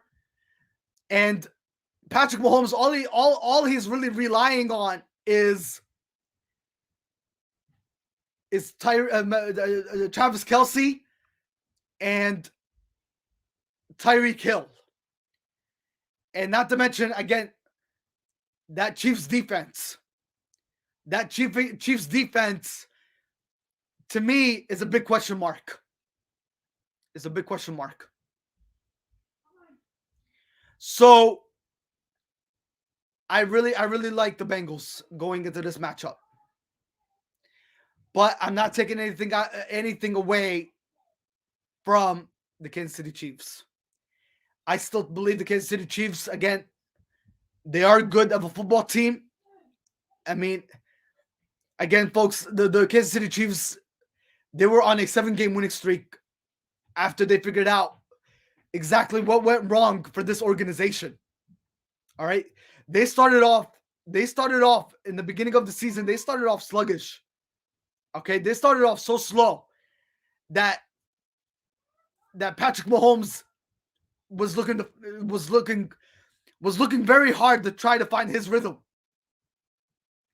And that defense was struggling nonstop.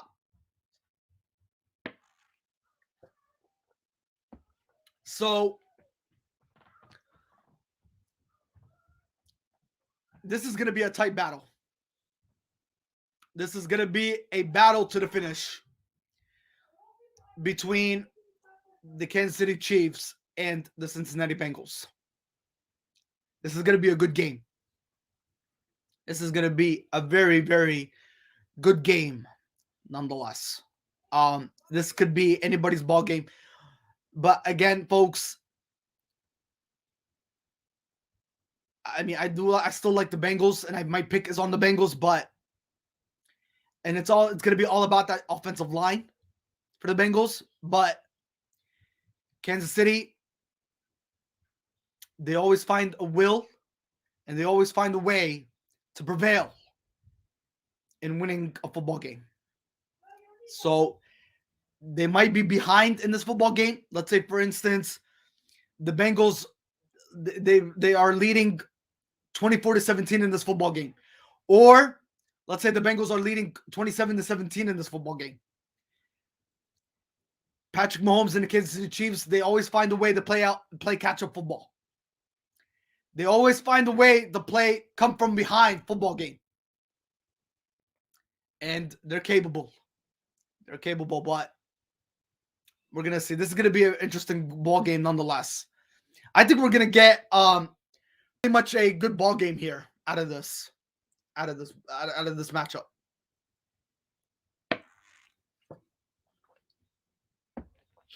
Out of this matchup.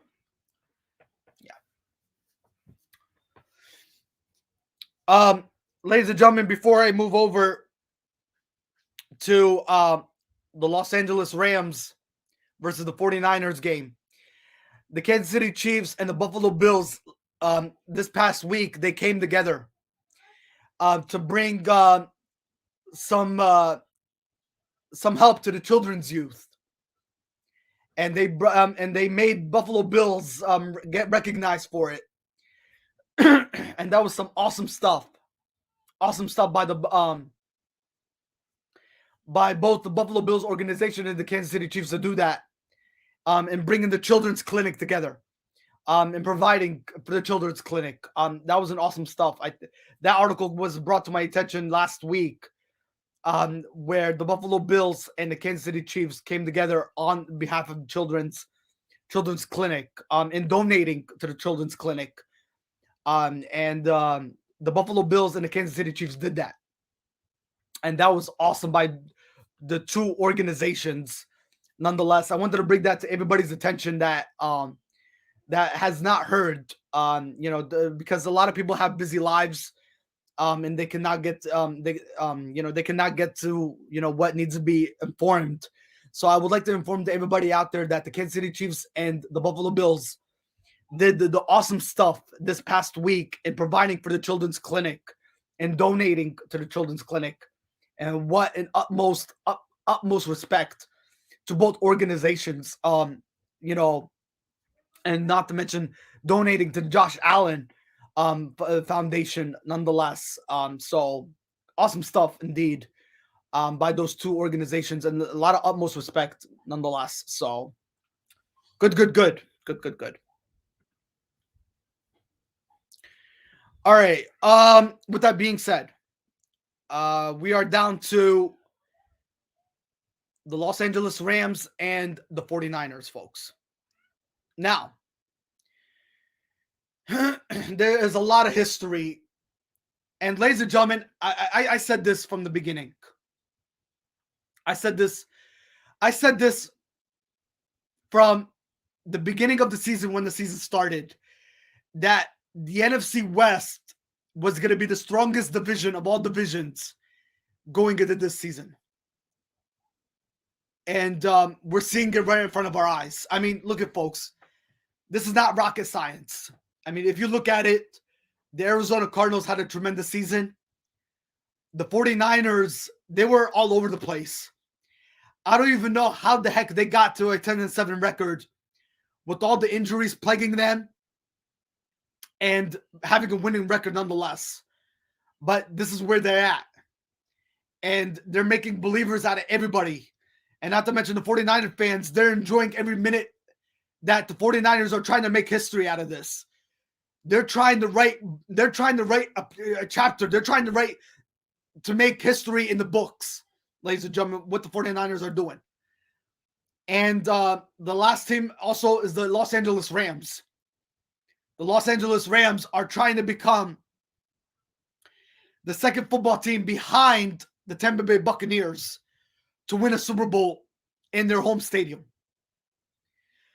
And the Rams, they have the whole motivational momentum in full swing.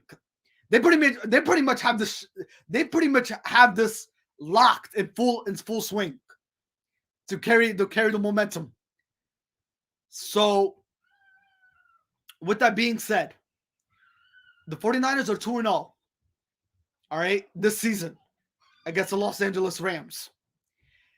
They beat the Los Angeles Rams 31-10 this past season in the first meeting.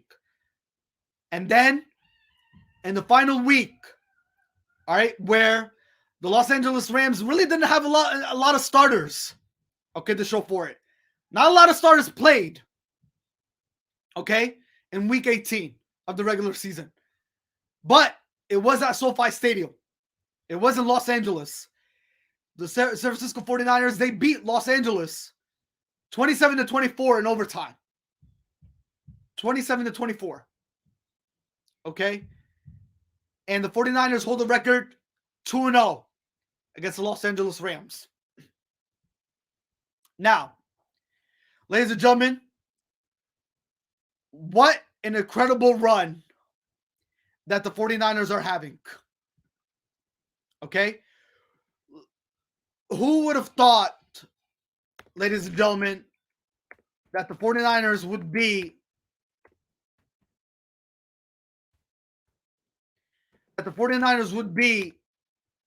right where they're at?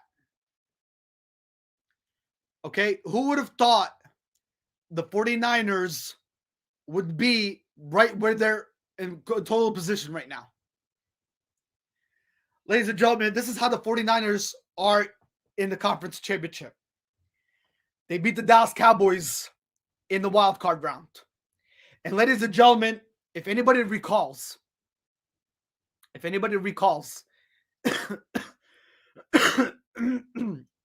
excuse me.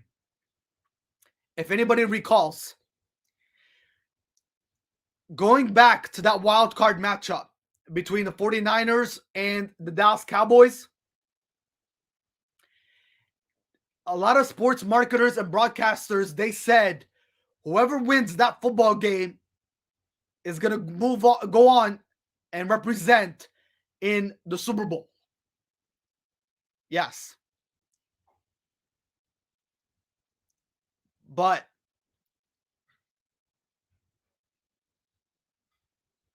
they beat also the Green Bay Packers in the divisional round. And it was a close, tight game, too. The 49ers beat Green Bay in the divisional round 13-10. Not to mention in the frozen tundra, where wind chills were below zero and the temperature was 13 degrees in Green Bay. That was a tight game. I don't even know how San Francisco pulled it off. And not to mention, Jimmy Garoppolo had an ugly game. He had an ugly game. But look at, they're right here. They're moving on, and they're in the conference championship. So, they're 2-0 against the Los Angeles Rams, okay? They're at SoFi Stadium this afternoon. That game is scheduled to be a 6:30 game, okay? That is right after the AFC Championship matchup, okay? 6:30 game. Folks,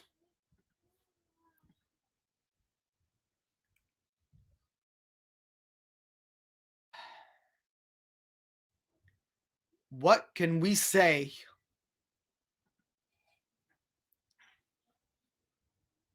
What can we say?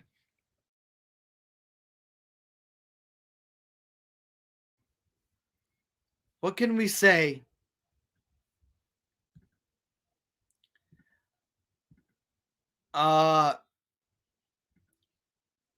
What can we say that has not already been said?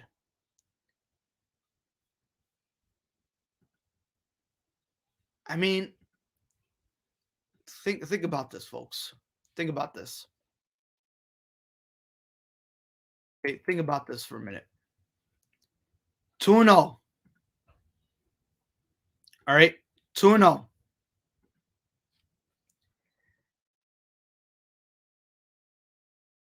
In the regular season. All right? They're 2-0 in the regular season.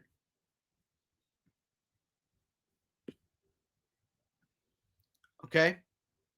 They're 2-0.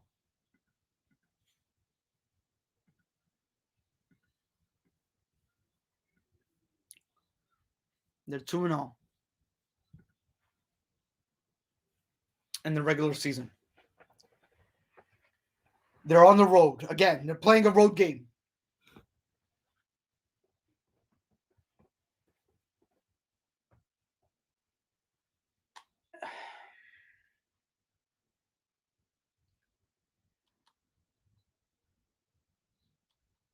Can the 49ers, can they do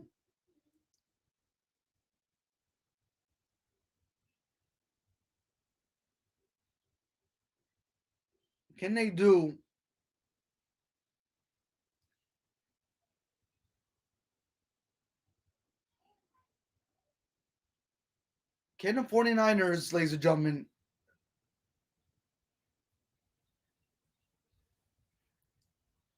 advance? Can they advance?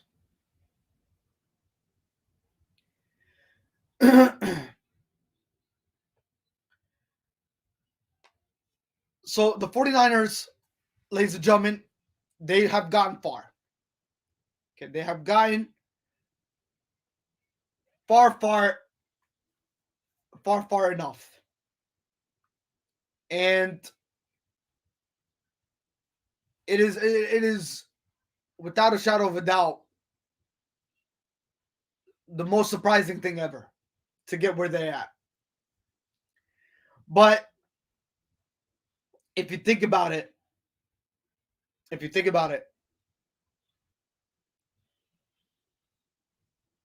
I mean, they're getting some of their healthy players back. Okay, they're getting some of their healthy play. I mean, Nick Bosa played last week against Green Bay Packers, and Jimmy Garoppolo, I mean, he again, he had nothing to show for it last week, and he still won that game against Green Bay. So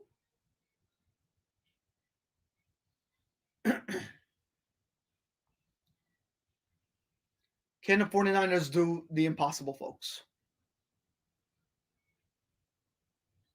Can they do what previous teams as a wild card team did? You know, can they be the next wild card team to punch their ticket to the Super Bowl? Again, the Giants did it. The New England Patriots did it. The Pittsburgh Steelers did it. So, yeah, New England, Green Bay, Pittsburgh, Giants, they all did it as the lowest seed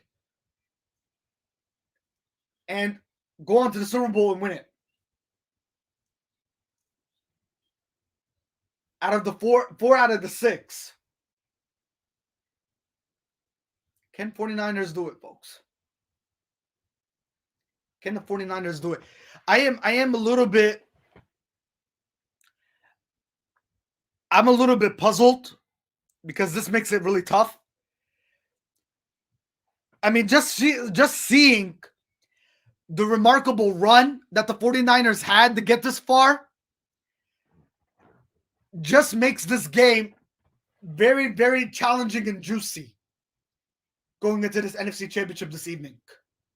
It really does. But the momentum is riding high on the Los Angeles Rams. I mean, what a sweeter way to already feel like the motivation's already there. And the momentum is there. Excuse me.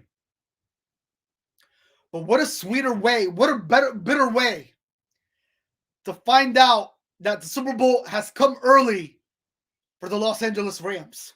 Not to mention, it has come early for the 49ers as well. So, this is like almost a Super Bowl game for the Los Angeles Rams and the San Francisco 49ers. This is almost a Super Bowl game going into this evening for both teams. But the momentum and the motivation is so much riding high for the Los Angeles Rams right now. It really is. I mean, you're talking about playing inside an indoor environment, inside a 500 billion stadium environment where that stadium is going to be packed, crowd house noise. That noise is not going anywhere. That is going to be the best stadium of all stadiums in downtown Los Angeles tonight. That is going to be an awesome freaking game to watch. And something to actually get your popcorn ready for. I think that game is all about getting the hoagies tonight. It's definitely about getting those hoagies and getting popcorn or getting a bologna sandwich with some chips. I think this is the game that is going to be the icing of all games tonight. But I'm about to give my prediction for this game. This is going to be a tight game.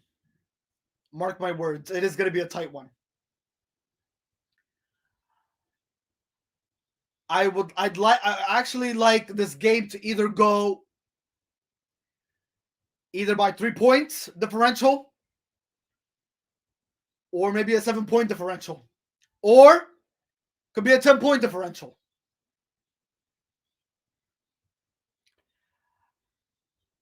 My pick. My prediction.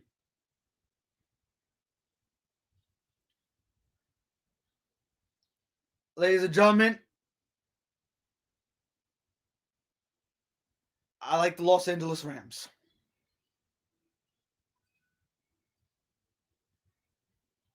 I like the Los Angeles Rams to win this football game. The momentum is riding so much high on the Los Angeles Rams right now. And I said this before, and I say it again. Matthew Stafford, again, a guy you're talking about a guy that has not won a playoff game when he was part of the Detroit Lions, folks. In his professional career with the Detroit Lions, he has never won a playoff game. Not to mention, he never went into a playoff game. I mean, yeah, he never set foot in a playoff game. Not to mention, he never won a Super Bowl. But I think Matthew Stafford, you're talking about a quarterback. He's going to be so much comfortable in the pocket. He's going to be so much comfortable. How much of this momentum is riding in his favor? For him and Odell Beckham to go to the Super Bowl, folks. And Cooper Rush. The Rams are gonna do the unthinkable. They're gonna be another history in the making football team. They're gonna be right behind the Tampa Bay Buccaneers. They're gonna go to SoFi Stadium this afternoon, win that football game, and they're not gonna have to do any traveling, none whatsoever. And you know what? For the 49ers, hypothetically, let's say they win this football game. All right? Let's say they edge out a win. 49ers don't even have to do so much traveling either. 49ers could just stay put in LA. These next couple weeks. Unless they want to go back to San Francisco and strategize, come up with a different game plan for the next opponent to prepare for. But there's no use for that. They can stay in Los Angeles and do it. So the only way the San Francisco 49ers will do any type of traveling is if they lose this game today. To go back to San Francisco. If they lose this football game. But if they win this football game, there's really no necessary for the 49ers to go back to San Francisco. So they can just stay put and prepare for the winner of the AFC matchup. So a lot is going to be riding on this NFC matchup this afternoon, folks. A lot is going to be riding into this matchup. But I like the Los Angeles Rams and this Matthew Stafford story. It is an incredible story, folks. It is an incredible story. I can't say it anymore. What Matthew Stafford is doing in LA and Sean McVay, cannot forget about Sean McVay, folks. Even though the track history speaks that Sean McVay is 3-7 against the San Francisco 49ers football team. Sean McVay, he told the whole social media and the reports, and according to sources, he told that Kyle Shanahan is not in his head. All right. Sean McVay is going to be calm, cool, and collected. Those are the three words.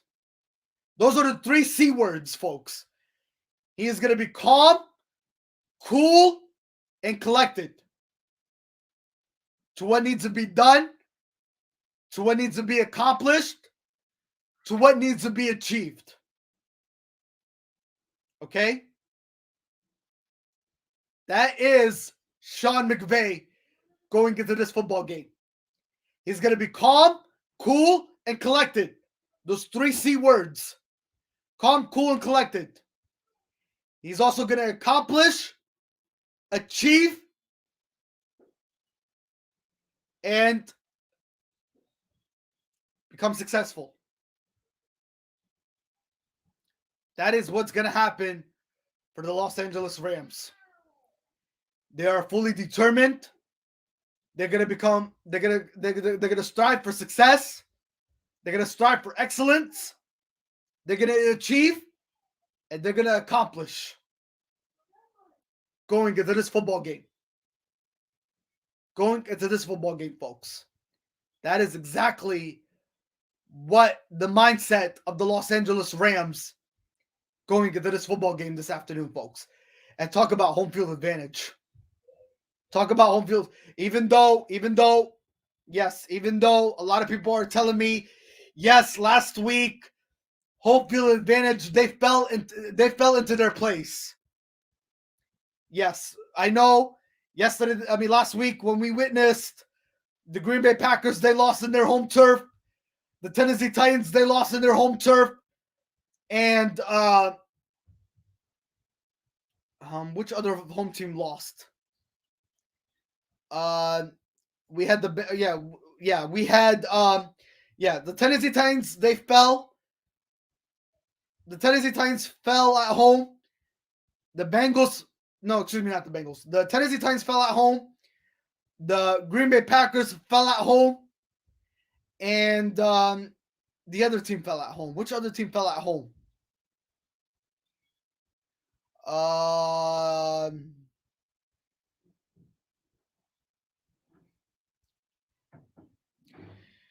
It's the Tennessee Titans, the Green Bay Packers,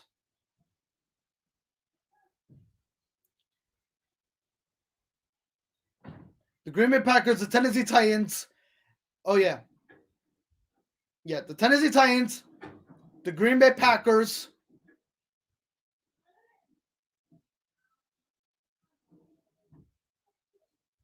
and the Tampa Bay Buccaneers.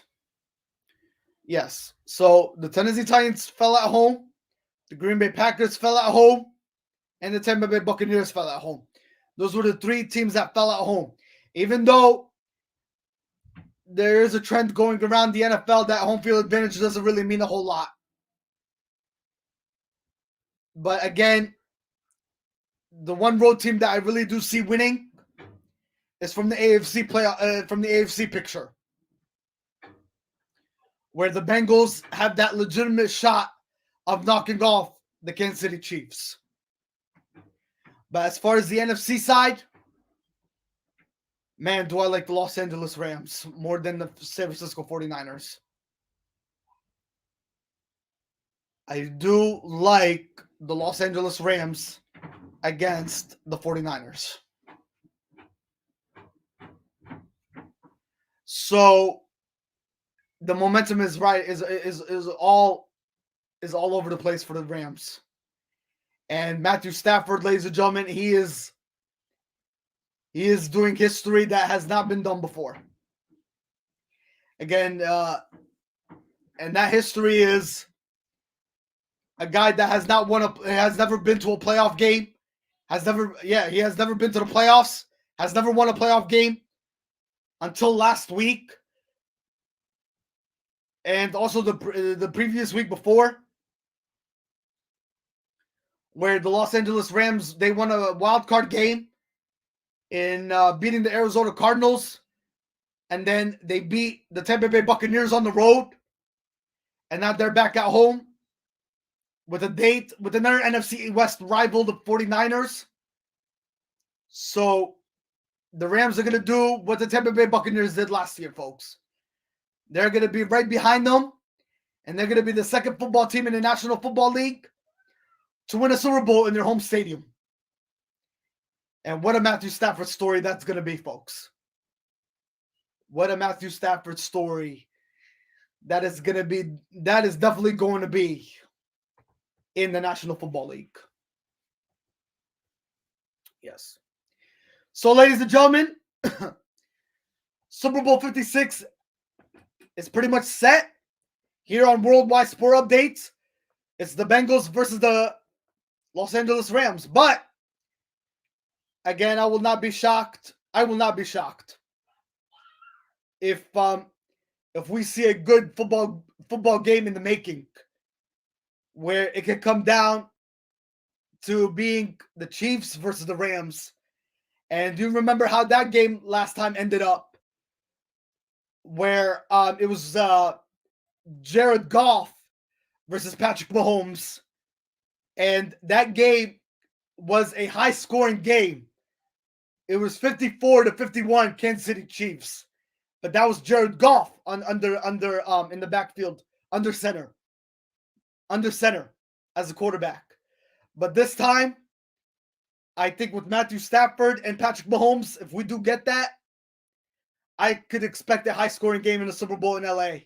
Man, what a Super Bowl game that's going to be if it does turn out to be Kansas City Chiefs versus the Los Angeles Rams, folks. People are going to get their money's worth. That's going to be a sold-out, packed arena in Los Angeles, folks, if it turns out to be Los Angeles versus Kansas City, folks. But, again, it could still be a high-scoring game. If you talk about the Cincinnati Bengals versus the Los Angeles Rams, I mean, again, the Bengals have all the weapons and their playmakers, along with the Rams having their playmakers and the home field advantage, holding the home field advantage being by their side. This is going to be an epic Super Bowl nonetheless. No matter what.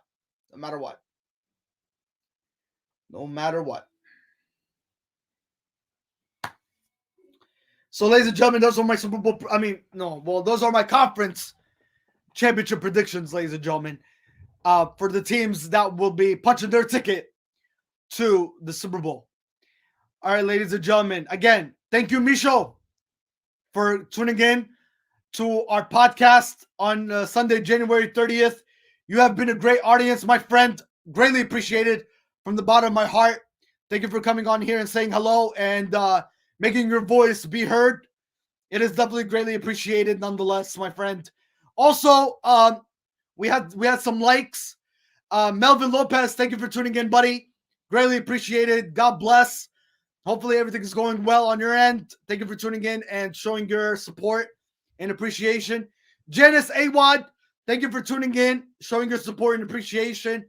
Nonetheless, enjoy your Sunday. Enjoy the rest of your week. Nonetheless, Andrew Marin, thank you for tuning in, my friend. Appreciating for tuning into our podcast. Taking the time to tune in and saying hello and giving the like button and maybe subscribing to our YouTube channel, nonetheless, if you had the time. Misho, again, from the bottom of my heart, thank you for tuning in, my friend, for letting your voice be heard and taking the time out of your day to come on here and chime in and give a few words and let everything be known, nonetheless. Also, Ari, oh man, Ari, buddy, thank you for tuning in. Welcome to the show.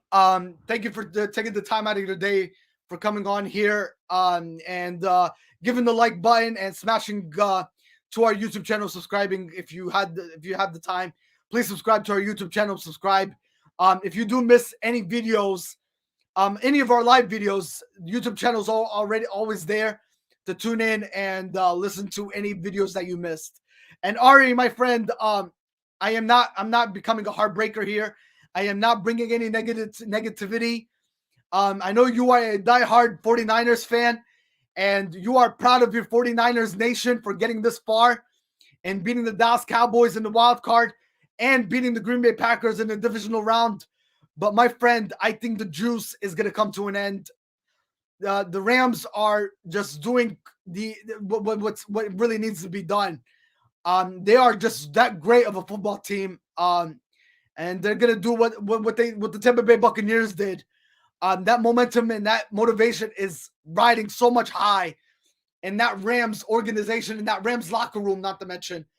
And the Rams, they have a thing going with Odell Beckham. Not to mention Camp Akers. They brought Camp Akers back at the right place at the right time. That guy came back from an injury. And not to mention, they brought back Mr. Waddle out of retirement. And Waddle is definitely making himself scarce. And he's coming up and showing up for that Rams football team. This Rams team is just right now sitting at the right place at the right time. And again, that Matthew Stafford story is is going to be talked about for years. The way Matthew Stafford is performing on the field right now, Ari, you cannot disagree with what he's performing. I mean, Matthew Stafford is trying to put pretty much his name in the world Guinness records. He's putting his name out there. He's putting himself out there as the quarterback who never made a playoff appearance when he was a member of the Detroit Lions in his football professional career, and he is also who has never won a playoff game until he beat the Arizona Cardinals and he beat the Tampa Bay Buccaneers, and he's gonna beat the 49ers finally, and then he's possibly gonna beat the winner of the AFC Championship game. Matthew Stafford's story is unbelievable, unremarkable. Not to mention, this guy is going down in the history books as a world Guinness record guy. To again, you're talking to a guy again who never appeared in a playoff game, never won a playoff game, who is now 2-0. Matthew Stafford is 2-0 under his belt in playoff matchups where they matter the most, and he can make it 3-0 after today. This guy's just truly unbelievable. And he can make it 4-0 in the Super Bowl as well. So what a history, what a story for Matthew Stafford. And he's making a lot of believers out of everybody that has really doubted Matthew Stafford. A lot of people have criticized, shown a lot of negativity, and not believed so much in Matthew Stafford of what kind of quarterback he's capable of. And this guy loves the challenge. Not to mention, Ari, he loves the challenge of what is being brought to the table. And Ari, please don't take this as a grain of salt, my friend. Your San Francisco football team is they did the truly what has not been done. I mean, again, it's been done before, and it could be done again. But this team, again, what a story they've been doing. Having such a tough season, such a outcome tough season for the San Francisco 49ers, again, to beat the Dallas Cowboys on the road, to beat the Green Bay Packers on the road. Again, that needs to be recognized for what truly this football team is all about and how far they have come to overcoming the odds and getting this far. But I think that is truly going to come down as the tank is going to come to an empty nonetheless. Mario Villegas, right? Yes. Thank you, my friend, for taking the time out of your Sunday. Shout out to Baggio's Pizzeria. They are off today. So what a championship Sunday it would be to go out there to Baggio's and get a cheesesteak. And also take advantage of those wings. I cannot believe Baggio's is closed today, but it would have been nice to go out there and get a cheesesteak, a famous fat, juicy cheesesteak from Baggio's Pizzeria. Shout out to Sal Rafuno. Shout out to Ashley Rafuno. Shout out to Uncle Joe. The famous business of all famous business in the city of Allentown, Baggio's Pizzeria. Shout out to them, ladies and gentlemen. What a great day it would have been to go out there and get a whole pie cheese pizza. And also Janelle, ladies and gentlemen, Janelle, and Huda, ladies and gentlemen, also shout out to her as well. So the business of Baggio Pizzeria, nonetheless. So, excuse me, by the way. So, ladies and gentlemen, this is all she wrote for me. I did give out my predictions. I give down my analysis, my breakdowns, and enjoy those games, folks. We have NBA games going on today. Enjoy those NBA Sunday games. Enjoy college basketball games on your Sunday. Yes, we have a lot of college basketball games. We also have National Hockey League, the NHL Hockey League games going on today. And National Championship Sunday, ladies and gentlemen. National Football League Championship Sunday. Enjoy those games, ladies and gentlemen. Enjoy your Sunday. Enjoy the rest of your week, nonetheless. Have a great week. God bless, ladies and gentlemen. I will see you next Sunday, where we will finally have our championship contenders of who will be hosting the Super Bowl. And we will recap Championship Sunday what exactly went wrong for the teams that are going to be eliminated and going home. We will definitely talk about that nonetheless, folks. Ladies and gentlemen, enjoy your weekend, whatever's left of it on your Sunday. God bless. Enjoy the rest of your work week. And I'll talk to you guys next Sunday. Also, ladies and gentlemen, do not forget to tune in to our recorded podcast on Friday to go over the recap of our sports that happened this past week. We definitely do that for you guys. We talk about the NHL. We talk about the NBA. We talk about the NFL. We talk about Major League Baseball news. We talk about everything that's happening around the world of sports, ladies and gentlemen, because that's what Worldwide Sport Updates is truly all about, nonetheless.